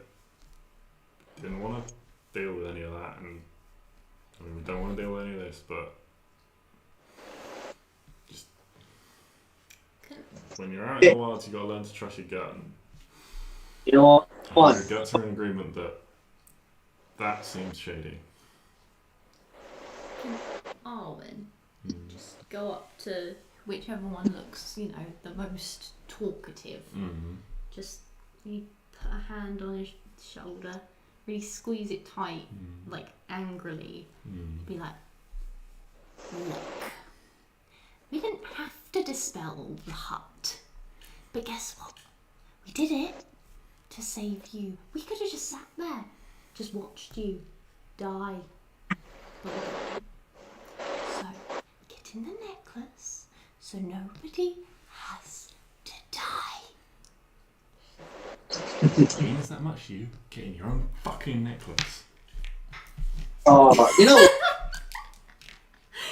you know what? You could offer. I'm casting Lehman's tiny hut, and I'm making sure I do it like just 10 feet down the way. I'm casting it, and then they can't see me, but I'm sat there staring at them. Fucking hope they fucking die. Goes, come on, fucking piece of crap. And telling them to scream in their head. Piper's angry.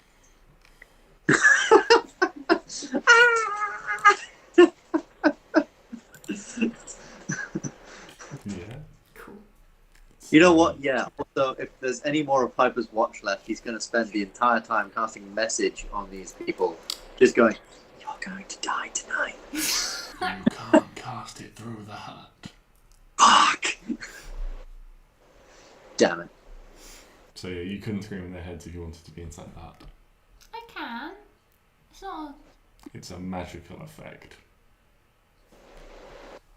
Spells and other magical effects cannot pass through it.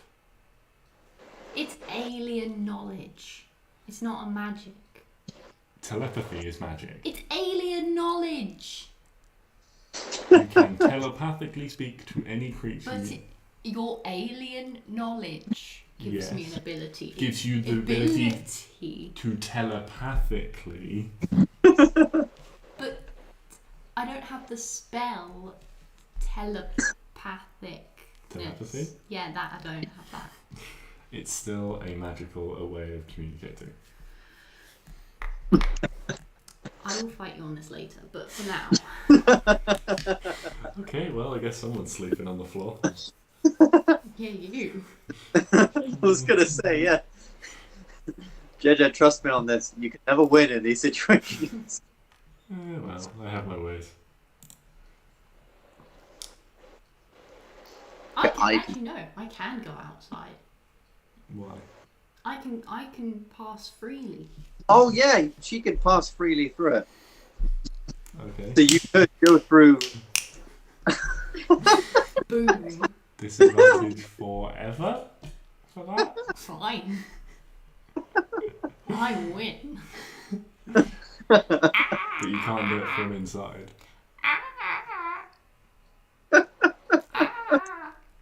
Okay. Oh How long my do you god. persist in doing this? Just while my watch is going on. Okay, so for 2 hours. And I alternate it between a few of them.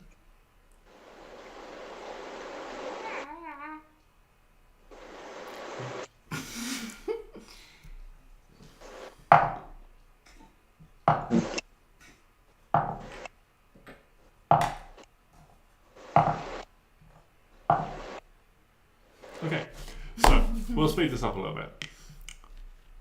Eventually, the hut vanishes as 8 hours have passed. You Woohoo! guys can all take a long rest. Yeah. All but one of the rangers looks absolutely exhausted. As if they didn't get any sleep. Before the hut vanishes, I would like to turn myself into the elven man I've been before with the absolutely fantastic moustache. Okay. Yeah. Man bun. The whole nine. Okay. No longer big burly orc man. Yeah. You guys get yourselves ready, you have some breakfast, and in short order, Wymer just comes up to you and is just like, just get this fucking thing over with. Where's that fucking gold you owe us? Good morning to you too. Yeah, fucking Well, good morning to you guys as well.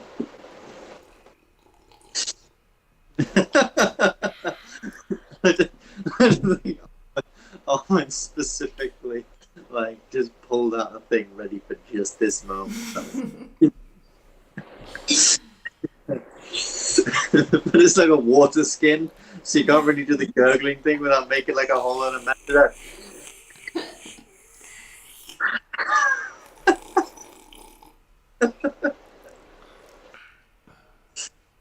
Oh god.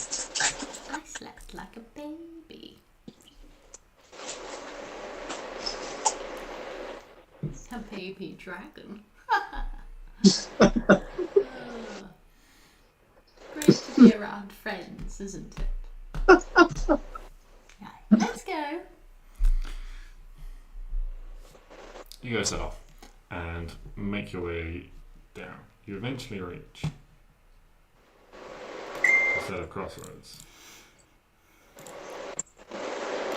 Okay. You have an option left and an option right. Left. No. Right is the dissection place. The tubes. You know, because he had a way from the thing straight up there to him, so he could take Piper all the time. So it must be left. On your way to the crossroads, you cross over a wooden bridge that seems rough but sturdy, recently constructed. It's about 10 feet wide. Heavy, branches and things laid across that span this large chasm that you guys previously. It seems about the width of a cart, maybe slightly wider. And you guys head left. And then so you make your way down, pass through into the familiar hoard chambers with these large roots that grow through. It's quiet as you enter.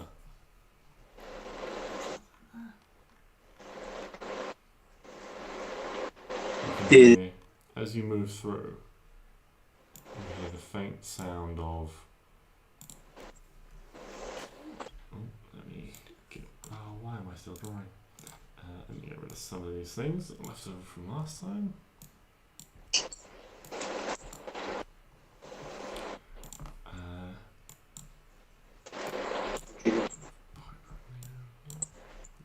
Just a reference. Yeah, you hear the faint sound of running water as you pass by this drop down.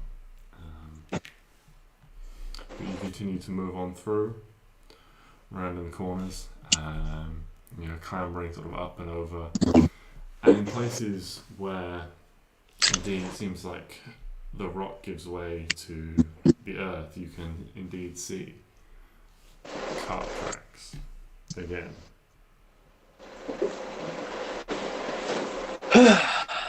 Fuckers.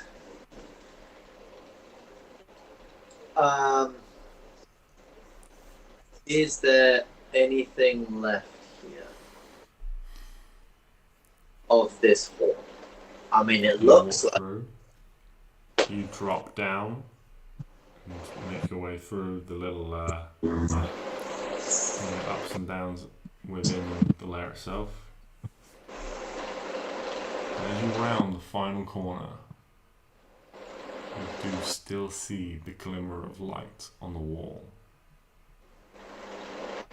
shining with this almost unnatural glow. But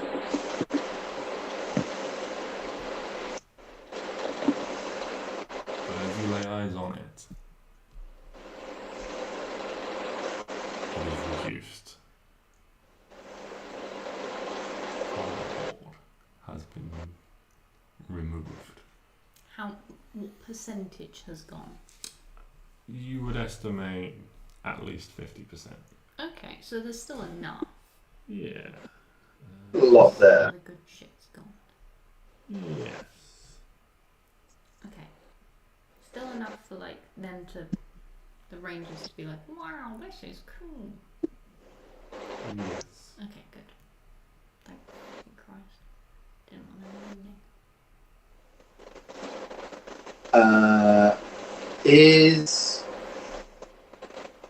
So we need to find a couple of things.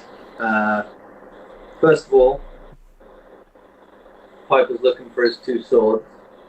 His old scimitars. To light up. Quite. And then he would find his Well, things for scrying. okay. If you would like, if you want to make a specific investigation check, you can. Yeah. I think Piper will make that sort of check. Is there anything he can do to help himself out? Because he's aware that no one else is going to help him in this. So no, he doesn't have guidance. That's just sad. So I guess investigation. Hey. Yeah, you can find a suitable item amongst the horde to use as a scrying focus. Fan-fucking-tastic. And does he also find his 2 swords that he lost? He does. Hey! Piper's happy. Throws away these crappy fucking things. 2 nicer swords that look pretty much just the same. But now when he taps it, it lights up. He's all happy. And otherwise, yeah, he's just looking through for some other fancy shit. Okay. Is there anything specific that anyone else is trying to look for or reclaim? I should probably look for Neo's. Neo's glaive. And Stix's armor. And 6 leaves. Stix isn't here. But you feel his soul trying to say to you, he's fine that armor. It was so much hassle to get. We nearly got arrested so many times for that. Okay. So, Clary, you're looking for Stix's armor and Neo's glaive? Yeah. Okay. Roll an investigation check.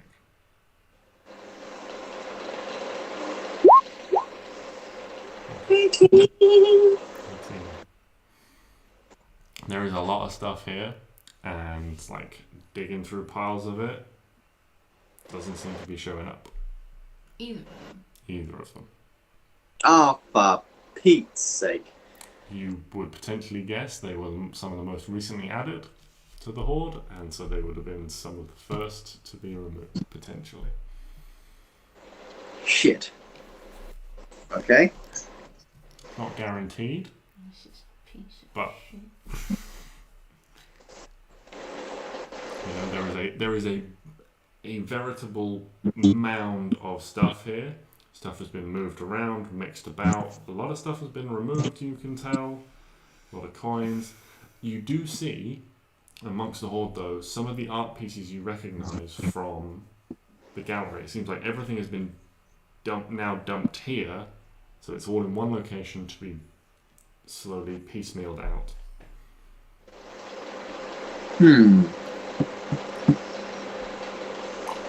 They dumped everything. Everything has been combined and added so that it can all be taken from one location. Okay.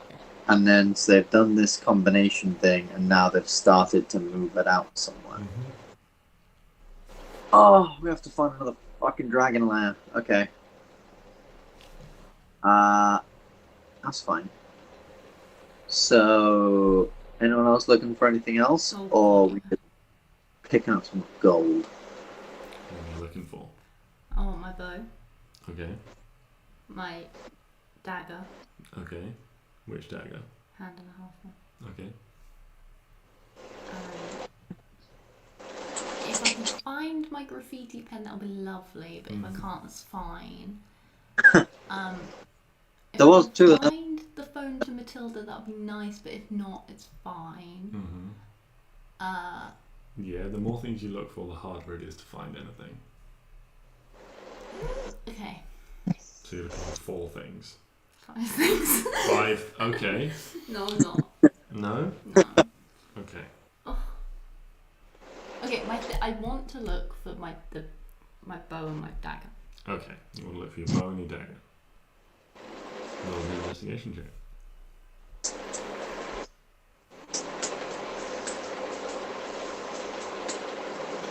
I could read. I feel like we need to follow these cart tracks. My absolute life.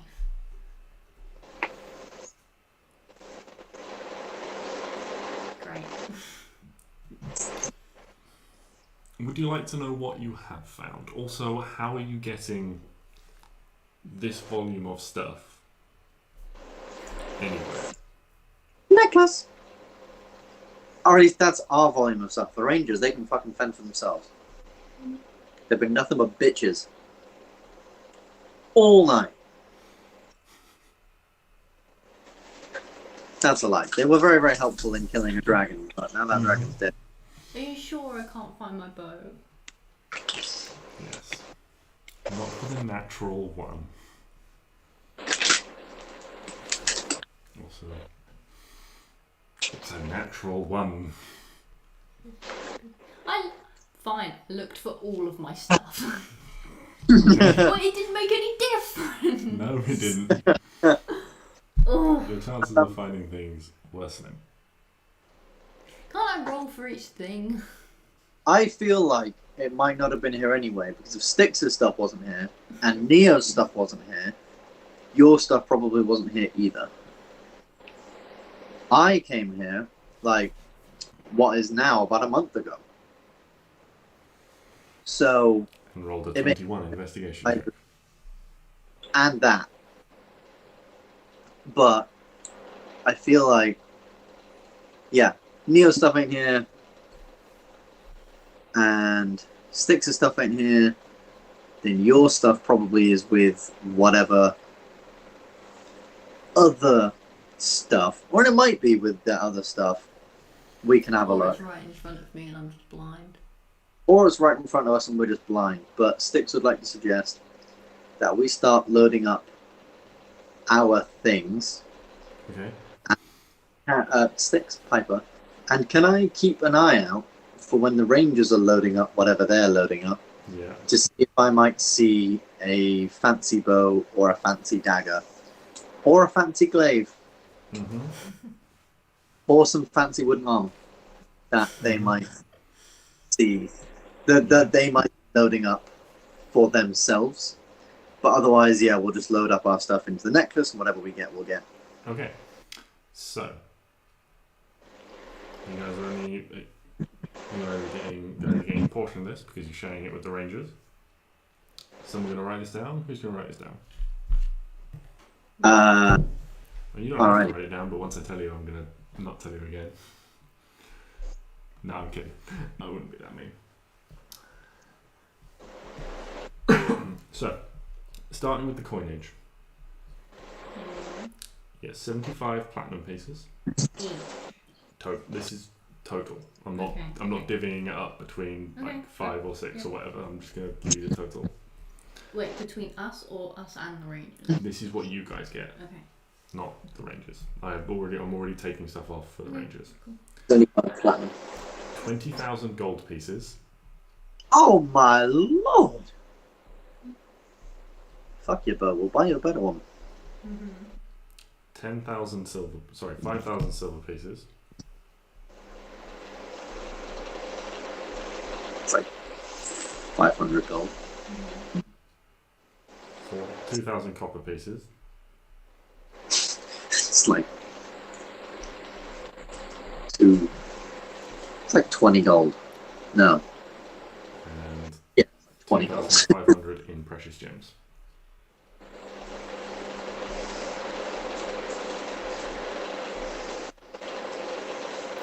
You also find a box that contains 250 GP of a strange Wait, what? 200 GP? 250 GB of a strange green powder that you can later identify as residual. What the fuck is that? It is a thing that can be used to replace the monetary value of spell components. Oh shit. So it is a magical substance. So if something requires a 250 gold's worth of X, you can use residuum to replace it. Okay. You could summon your thing. You'll find familiar with a little bit of that. You find a great axe. Ooh, a great axe. And can someone roll a d4 for me? D4. Roll a D4. Pop. 3. Oh, when you pick it up, you've got the great active voice in your head says, "Are you a worthy warrior?" Throw it on the floor. Okay. You don't get, if you just leave it, you don't get the great axe. No, I just for the effect. Why don't we take it? Let's say a worthy warrior. Why don't we take it for your buddy the paladin? Because to be a paladin, you've got to be a pretty decent warrior. Even though that guy did kind of suck because he died, like big time. Like he was like dead. Hey Helena, can you do that thing where you mess up his mind because he's being mean to my But friend. you know, it was cool. He's a cool dude. Okay, can we just call it on the PvP, please? I'm in character. She doesn't like him. Just call it on the attacking each other, please. Nah, bring it. Doesn't even hit all the time. Okay, you find 2 great healing potions.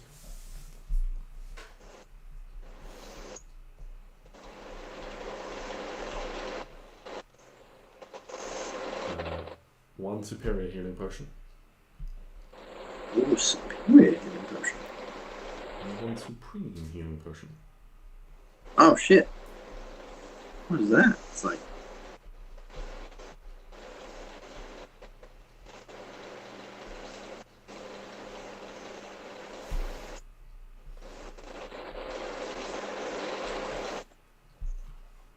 Find. You know, I think I'm just going to list all this, and then I'll send you guys this list later. This is probably quicker than just going through it one by one and giving. You find a potion of flying and a potion of giant strength. oh shit. Potion of flying, potion of giant strength. You find a pair of boots and a pair of braces. And a Boots. red cloak. Red cloak. You find a large longsword with 2 draconic looking wings as the hilt and a small draconic head as the pommel. You hear a voice in your head of Stix calling shotgun. Who's the dragon one? You got the last cool weapon though. Oh, yeah. None of you guys use long swords. Yet. Yeah, yet. Good point. You I'm can't. finding a real shake up in fighting styles. I mean, yeah, if you want it. Stix is being healed in a minute. Finders, keepers, losers, healers. You find a wizard's hat, which has a picture of a mouse on the brim. Oh my god, yes. You find a small pipe which, even though it's not lit, just gives off a faint whisper of smoke. You find a strange blue-bladed longsword. The blade doesn't look like metal. It has a sort of translucentness to it, with these weird sort of flecks of blue light, almost like fire, inside. Yo, that sounds sick. The rest of the blade is this dark black, almost obsidian, like it has, this patina, like it's been chipped and shaped. Like obsidian or stone weapons from ancient times would.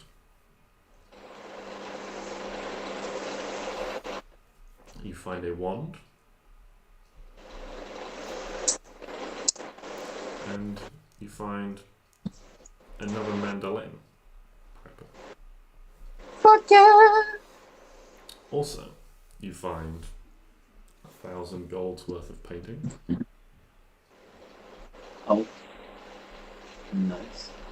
750 gold's worth of statues and busts. And 250 gold in tapestries.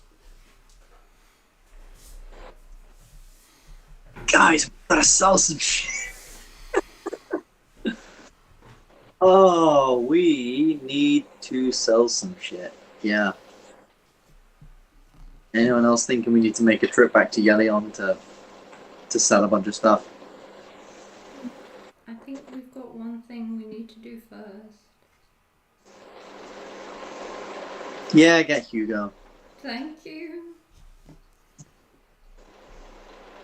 This is good point. Yeah. Well done. You have looted a dragon's hoard. You guys made it here pretty dang fast. We did.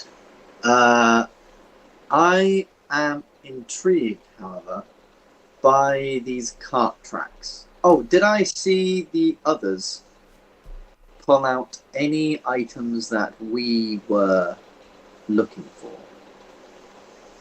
You did not. See the ranger. Okay, so those items just aren't here then. Because I'm assuming by the end of this, there is nothing left.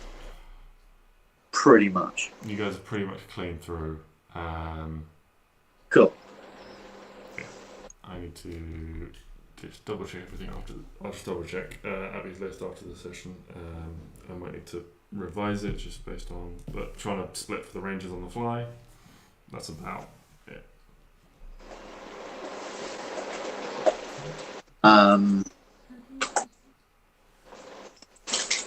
Cool. In which case, what would you guys like to do? I would like to maybe suggest that we investigate these cart tracks, see where they go. Because if it's inside this lair... So Klari found out that they often have two hoards. Might that be two hoards in the same place? Like in the same mountain, they'll have like two hoards, three hoards. And maybe he's got like a secret one, maybe they've... Because it hasn't been all... I mean, it's been a decent chunk of time. But, it's realistically only been a couple of days. And for them to gather everything here and then move everything out... It's been over a week since you guys... It's been a week since you guys fled here. So they can't necessarily be all too far away, but at the same time they can't necessarily be that close either. It's a tricky one.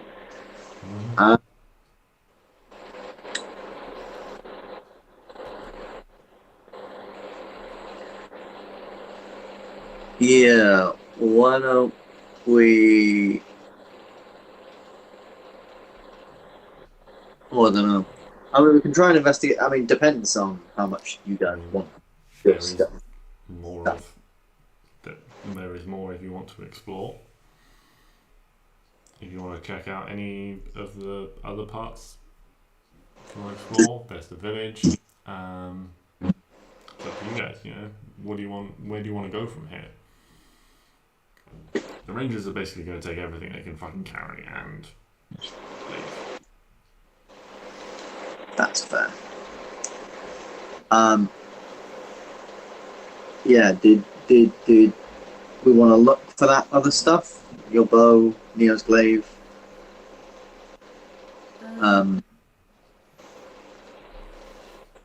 Oh yeah, Stix's shield wasn't a part of any of this. No, didn't think so.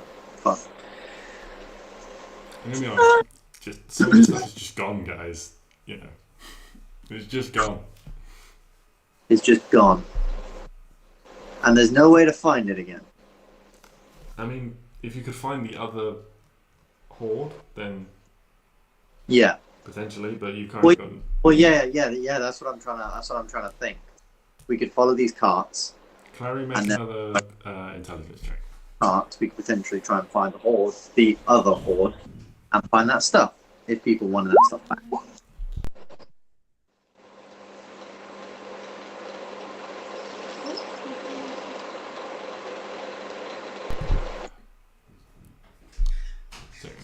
Unfortunately, with your idea of is the hoard still in the same mountain or is it somewhere else, Klari can't remember if she read that bit.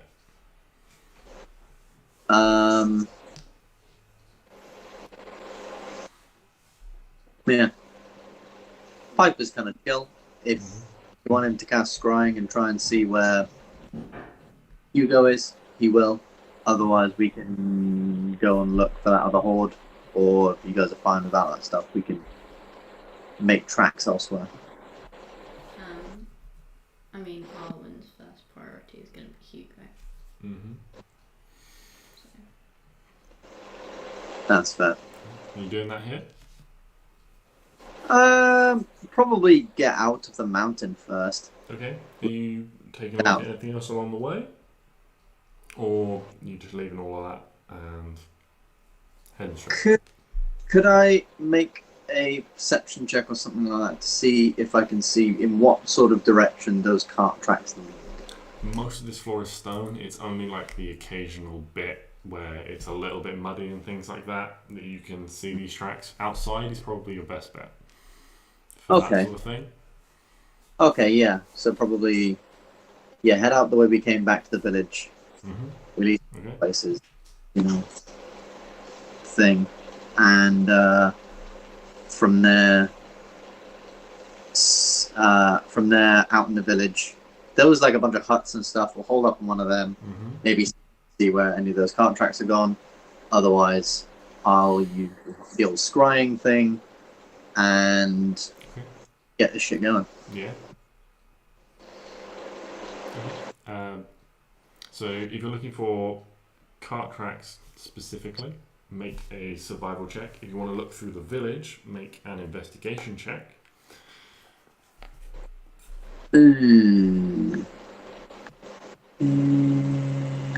Investigation.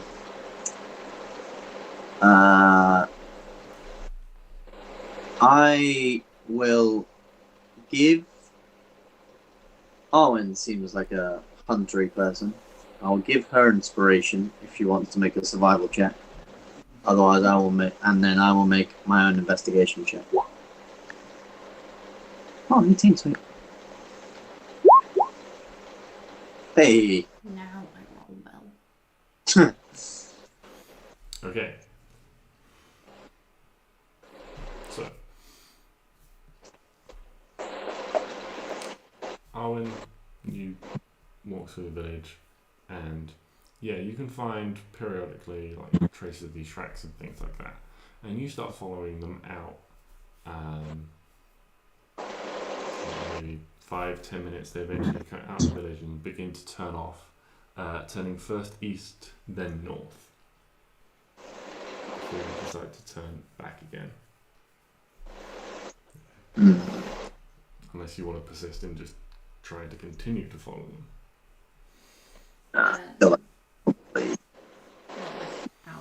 Okay, so you turn back and rejoin the group.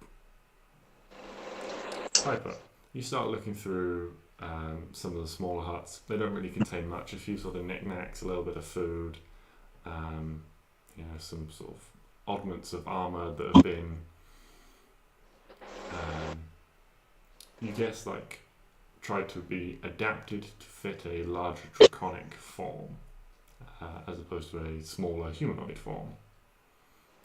You can see, like, some of them have got sort of, like, this chainmail that's been, like, extended, so it's got, like, a bit of, like, it's been, like, cut, and then it's got, like, a bit of leather on the side, to make it a bit wider and stuff like that. And, a lot of it is, like, rusted and dinged up, and, again, there's a few sort of, like, trinkets and stuff. The weapons here are pretty naff. But in one hut, the slightly larger one, there's a little bit more organisation. You find a note. And you speak Draconic, don't you? I do. And this note reads, "This location is no longer safe. Prepare the carts for transporting the hoard. Send 5 soldiers to the north and east lairs. Bring back half the soldiers. The rest must tighten security. No one comes within 3 miles and lives. All bodies saved for conversion. You need to stay out of my laboratories. I will know if you enter. You have been warned." North and eastern. Fuck, the stuff could be anywhere.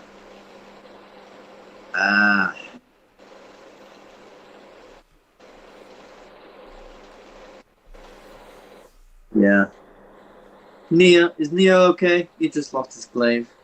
Yeah, Imagine. He's pretty sure. Okay. Well, we'll see where As far as this he's whole. concerned, he's already got his glaive, so because you bought him a new one. I mean, yeah, I bought him a new one. I just wasn't sure because I know he was fairly attached to the old one.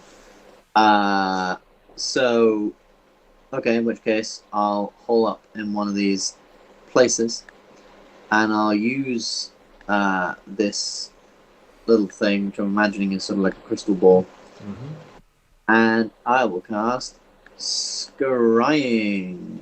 Takes 10 minutes to cast. Particular creature, you know, I'm just gonna stick it in the chat because there's a lot to scrying. It's a massive fucking thing. So you can see or hear and hear a particular creature you choose that is on the same plane of existence as you. The target must make a wisdom saving throw, which is modified by how well you know the target, the sort of physical connection you have to it. The target knows you're casting a spell. It can fail the saving throw voluntarily if it wants to be observed. Knowledge, save modifier, second hand, you know, or I've heard of the target, +5. First hand, you've met the target, +0. Familiar, you know the target well. Connection, save modifier, likeness or picture, possession or garment, body part, lock of hair, bit of nail, or the like. On a save, the target isn't affected and you can't use a spell against it again for 24 hours.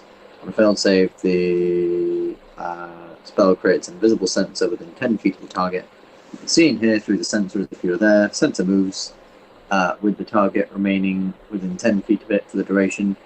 A creature that can see invisible objects, can see the sensor, has a limited soul, blah blah blah. Instead of targeting a creature, you can choose a location that you've been to before. When you do so, the sensor appears in that location and doesn't move. Okay. Now, I've heard of Hugo. Arwen to describe them a little more for me. We don't have a picture or anything like that, or a likeness, but so I guess it's probably a fairly thing role in his. It's gonna be second hand, really. You have heard of the target. Yeah. Unless anyone can think of something to significantly change that. Yeah, can anyone... Hold on. Likeness or picture? I mean, can anyone create like an illusion or a mirage or something of Hugo to let me see what he looks like?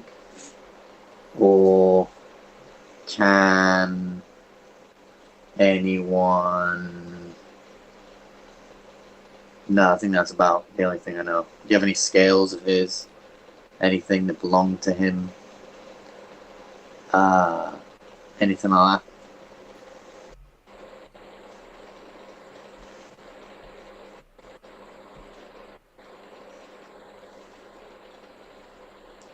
I have a gold coin that was his. A gold coin that was his. Yes. Possession or garment. -4. Boom. I don't know what -4 means. I guess. -4 to their saving throw. Save. Right, okay. Cool. But then they get a +5. So. No. No. It's cascading, so it's like second-hand knowledge +5. Then, if you've met the target, then it's then first-hand. Right, okay, yeah. So. Yeah, it's +5 to his save. So you have a possession or garment. Yeah. So it's a -4. -4. Hugo save. What's your spell save DC? 17. Okay. So, Piper. Yes. You sit down in this hut. And you gaze into this orb you've recently acquired. It takes 10 minutes to cast. What are you doing for this casting process? I'm imagining it's sort of a bit like I have to sort of play a tune sort of into the thing, and the longer I'm playing, the more of an image begins to sort of. So you sit there, and you've got your mantle, and you start to slowly pluck notes. And the colours slowly form. You sort of pluck a note. Red will blossom. You pluck another one. Green will blossom. And over time, more and more of these almost droplets of colour swirl within. And then as you finish casting this spell, the colours swirl and your vision is encapsulated, pulled inside this orb where these colours revolve and resolve around.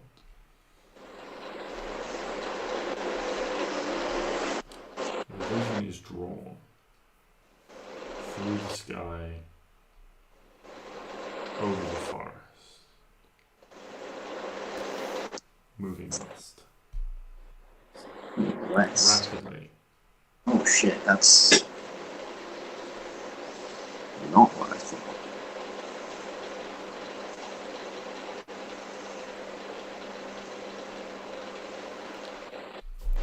Pass over the trees, and then over the flat land beyond, slowing as you reach an enormous lake. A city is laid out before it. You can see the spire of a large church. There is a castle near its centre with a large barracks. And you home in on the city, rushing through the streets, through the buildings, through the taverns, through the towns, before coming, and your vision soars through a window. You arrive in the bedroom of an inn.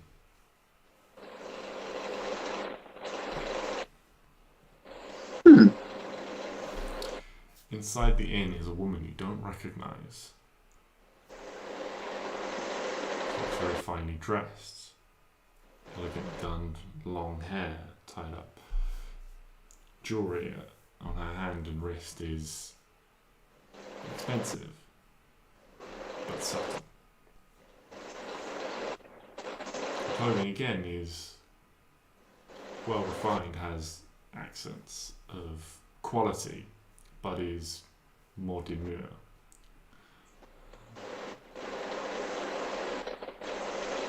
You're sitting on the bed, in a chair by the door. There's a man in his early 50s, you'd guess, salt and pepper in his hair and beard. One of his legs is heavily bandaged. The crutch leans against the wall.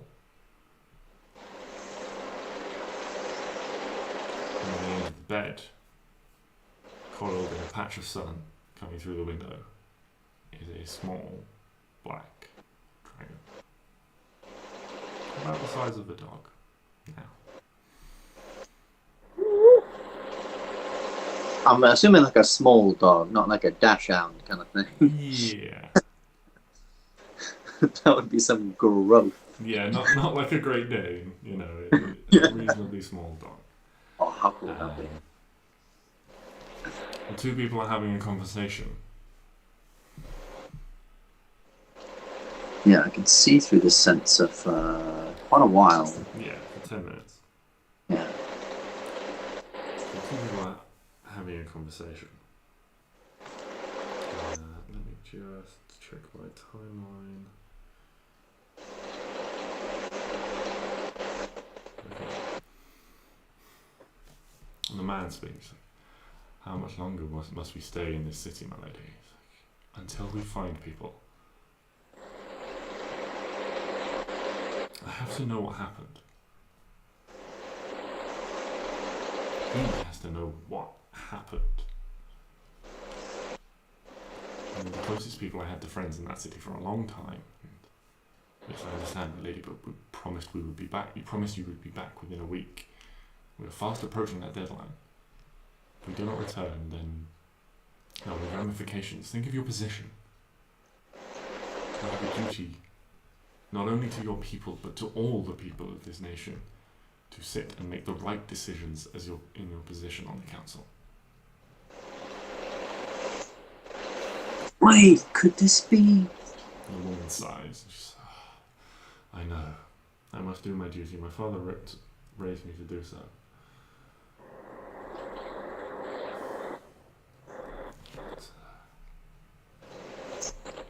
This is the most alive I felt out on the road, even when those bandits attacked me.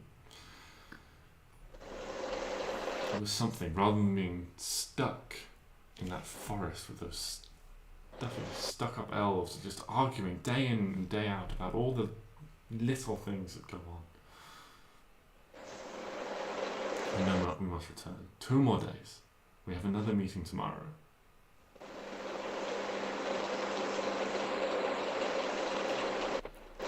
Another meeting tomorrow. Two more days after that. I will speak to Brienne again. I know she said she couldn't help, that she was missing knights, but he was also hopeful that some might return soon and they may be able to help us. 3 days. If we're gone 2 weeks, what does it matter? The council never decides anything unless in any less than a month. Nothing will have happened while we're gone.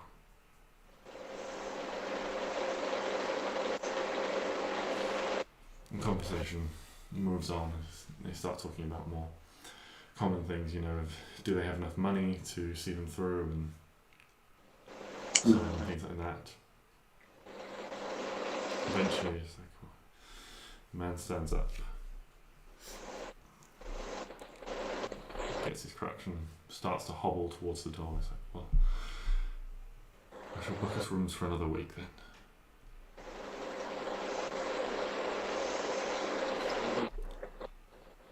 And as he pauses at the door, he says, and what then? After a week? He looks towards Hugo. Not towards Hugo, he's asleep on the bed. And says, well, I can't keep him. I can't hold him. He'll be free to go and live wild. Survive on his own. Free, I guess.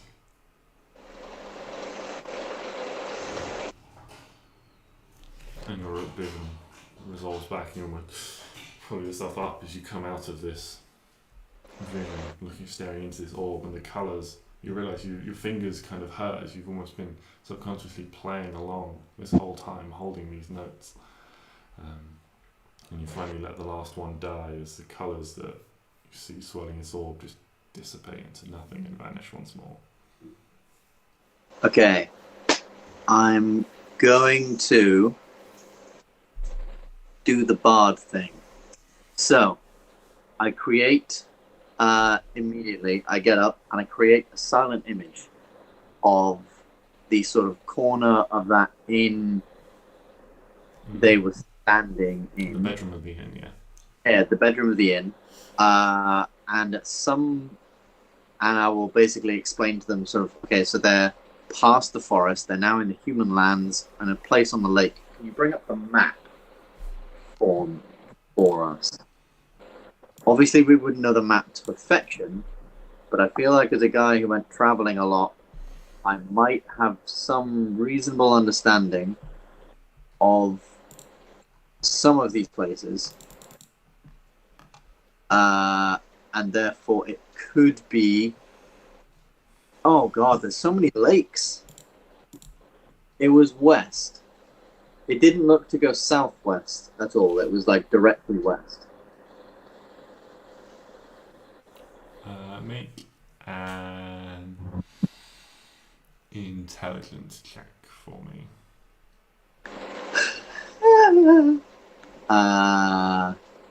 Intelligence.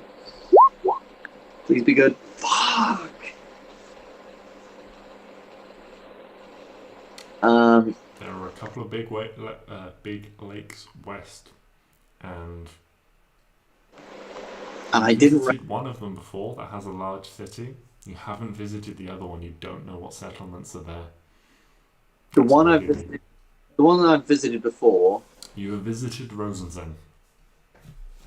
And when I was passing over the place, did it remind me of that? Did it remind me of that? I'm gonna say with a 5, you're not sure. Okay. Like you haven't had an aerial view of the city before. Yeah, that's fair. Places look very different where you look at it from. You okay. can describe the city into the others. You know, you saw the distinctive features you saw. It was on a lake. Oh wait, it's not an image. I can change the image. So I'd probably do actually as best I can a almost like frame by frame thing of what I saw. So first going over the trees, then this lake and the city to the best of my memory, and the inn, and then the bedroom with the people in it, and then when I will transform myself into the woman, do I look familiar to any of the party? Yes. It's Genevieve, isn't it? You would immediately recognise Lady Genevieve of the council. Ah! Guessed it right. And then I will change into the man. Do I look familiar to the man? Do I look familiar to any of the party as the man? You would possibly have seen this man the few times you visited Lady Genevieve's manor, but you don't know his name. Okay. Okay, so assuming I've changed into Lady Genevieve, I start speaking, trying to remember what she said, not word for word, but just like the kind of things she was talking about, then the kind of things the man was talking about as I change, assuming they might say, hey, that's Lady Genevieve. I say, okay,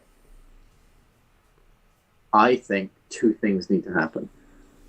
Both of them require us going back to Yelion. Because A, if we can get back to Yelion, that's like the first stop on the way. We can get there pretty quickly, and we can potentially find. I can do a spell called Sending. I don't have it prepared, but maybe in a magic shop of sorts we can find,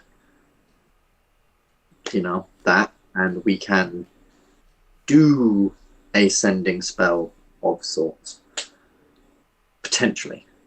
And tell her to leave Hugo where he is, or keep him safe, or something.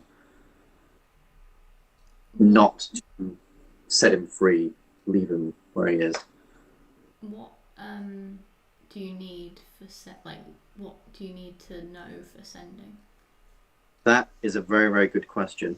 Would I know this? Or would I need Is it this? a spell you know? It's not a spell I know. It's a spell bards can prepare, but not a spell I know. Okay. Everyone make an Arcana check. Who wants to?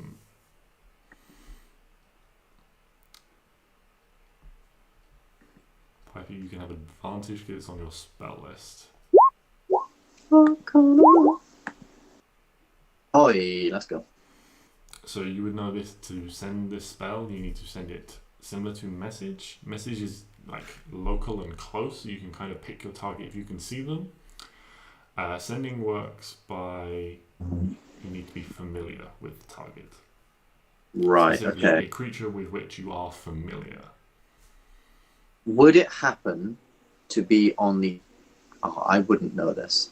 But would Arwen potentially know if it was on a spell list she could use?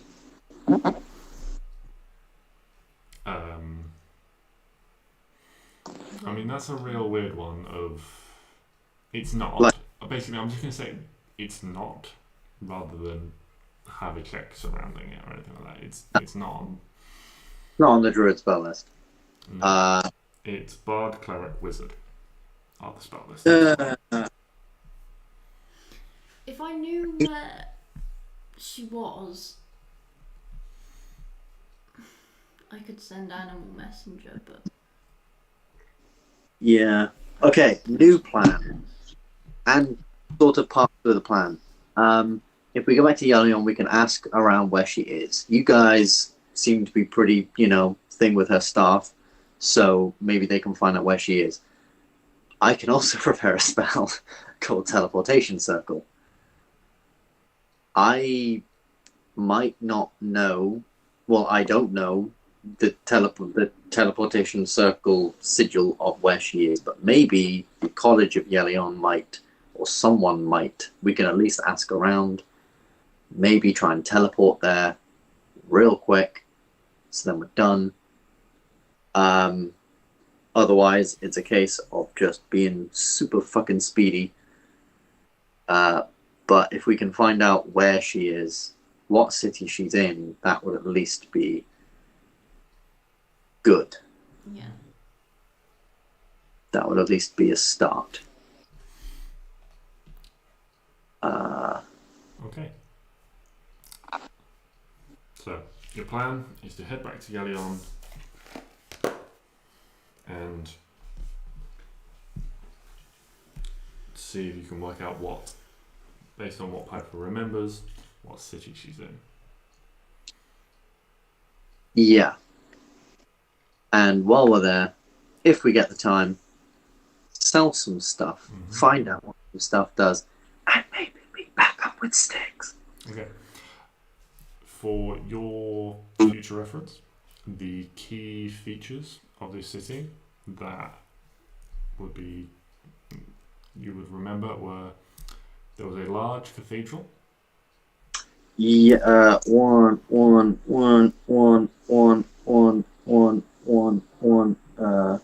Okay, large cathedral.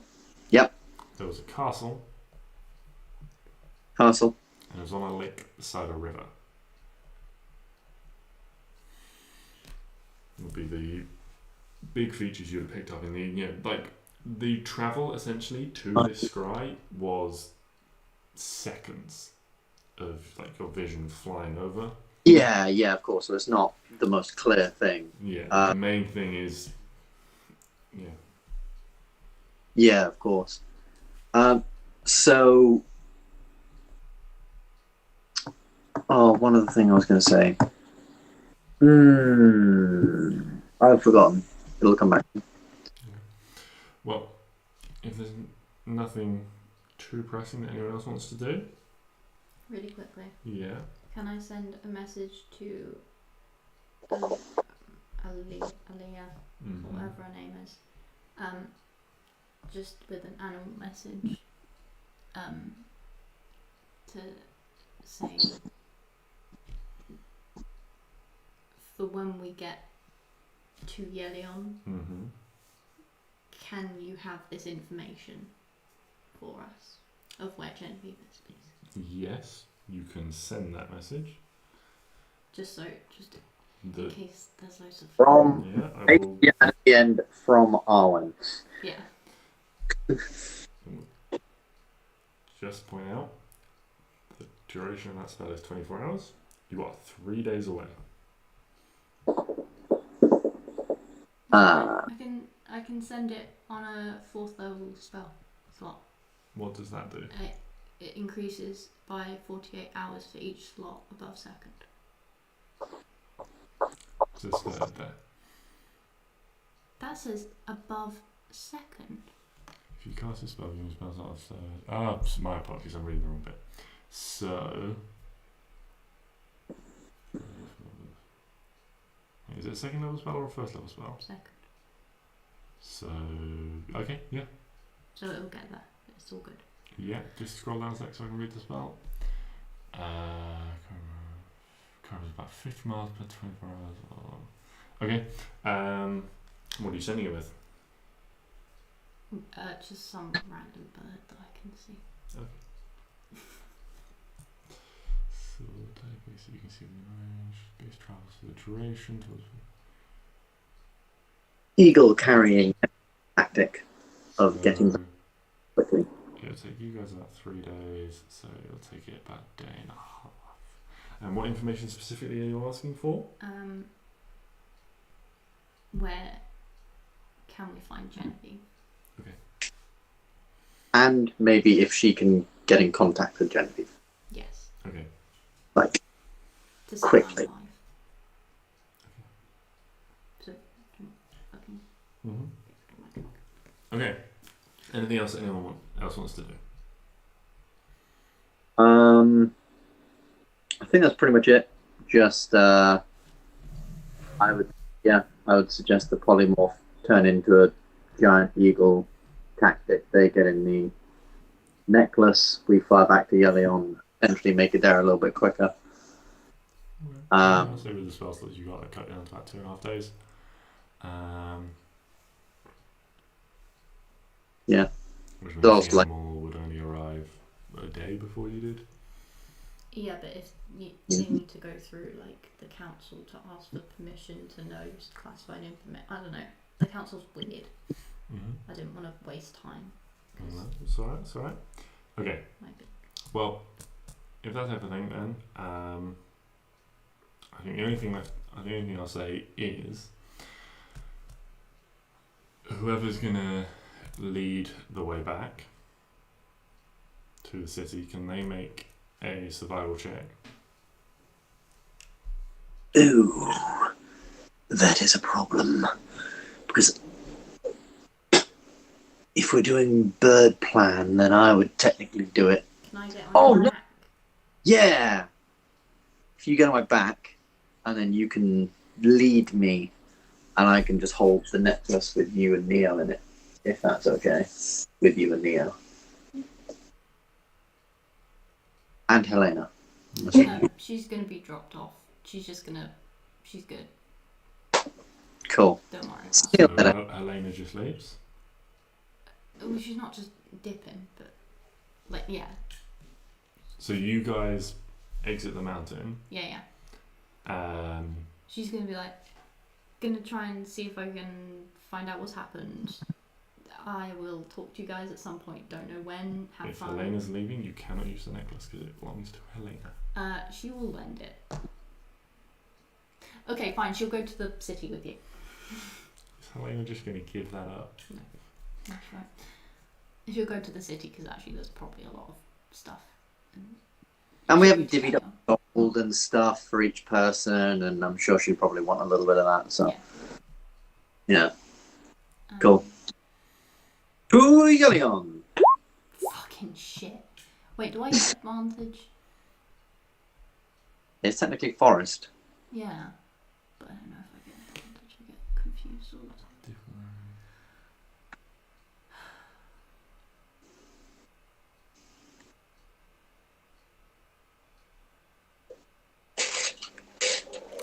No, you don't have advantage. It looks like. But we can't get lost. And I get double my proficiency. Okay, so I guess if we can't get lost on our way to this place, we will get there eventually. It's just how quick we'll Technically get it's there. 11. Theoretically? Pretty sure she can't get lost and she probably knows what she's doing. Yeah, but I guess it's sort of like getting there one way or getting there the quickest way. You could argue, I guess. I don't know. But also, I think she can't get lost and she can't do this way. That's multiple ways. Okay. Well, we shall close the session. You guys arrive back in Yelion 3 days later. The night is falling around you, but you stagger back into the city, tired, maybe a little bit hungry as you push yourself to get there before nightfall, but you do make it. 3 days have passed since scrying on Hugo. Oh, we have 4 days left before they just set him free. Oh, we really need to do something. It's fine. I've sent the message. We'll see what You- happens next. Yeah.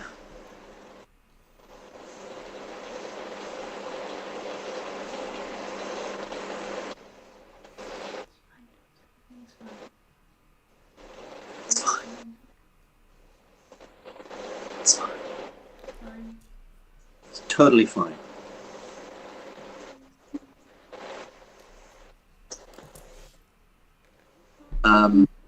And as a side, would Stix at this point potentially be back in Yelion looking around for the peeps? Yeah. We can say Stix has arrived back. It would be. It probably the same day, like that third day that we've got back. Some point that probably got back as well.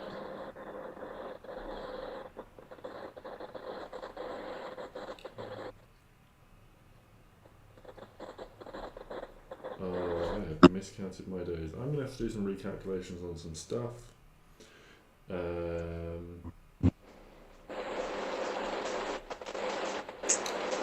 I will let you know what that is because I have mistracked my days. It's not going to affect Hugo or anything like that. It is possibly going to affect some of it. My apologies in advance. Yeah, that's cool. I need to work that out.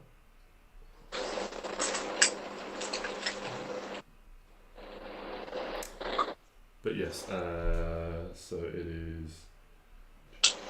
Yeah, it's like a week and a bit since you got left at Amorous'. So yes, Stix is fully healed, ready to rejoin the fray and the hunt for Hugo. But he basically has nothing. He probably would. I He mean, probably if would. his friends want, he's got 1/6 of the loot, you know, depending on how nice they're feeling. I mean, he'd probably pick back up his old shield because that was at Amor. He left that at Amorous'. Mm-hmm. But he doesn't have any armor. And you can, like, you know, you can sort all that out. It's fine. Yeah. You know, Okay. you've got some friends. If you haven't got any money yourself, you've got some very wealthy friends. Yes. Yeah. Like he arrives back in the city just with a shield and some basic clothes. But I'm not going to stick with this stuff at the, for very long. Yeah. But yeah, we'll pick all of that up next week. Yeah, you guys will have your reunion. You can make a plan. Go from there. Sounds good. Excellent. Well, watch your space and see if you can find a tiny dragon.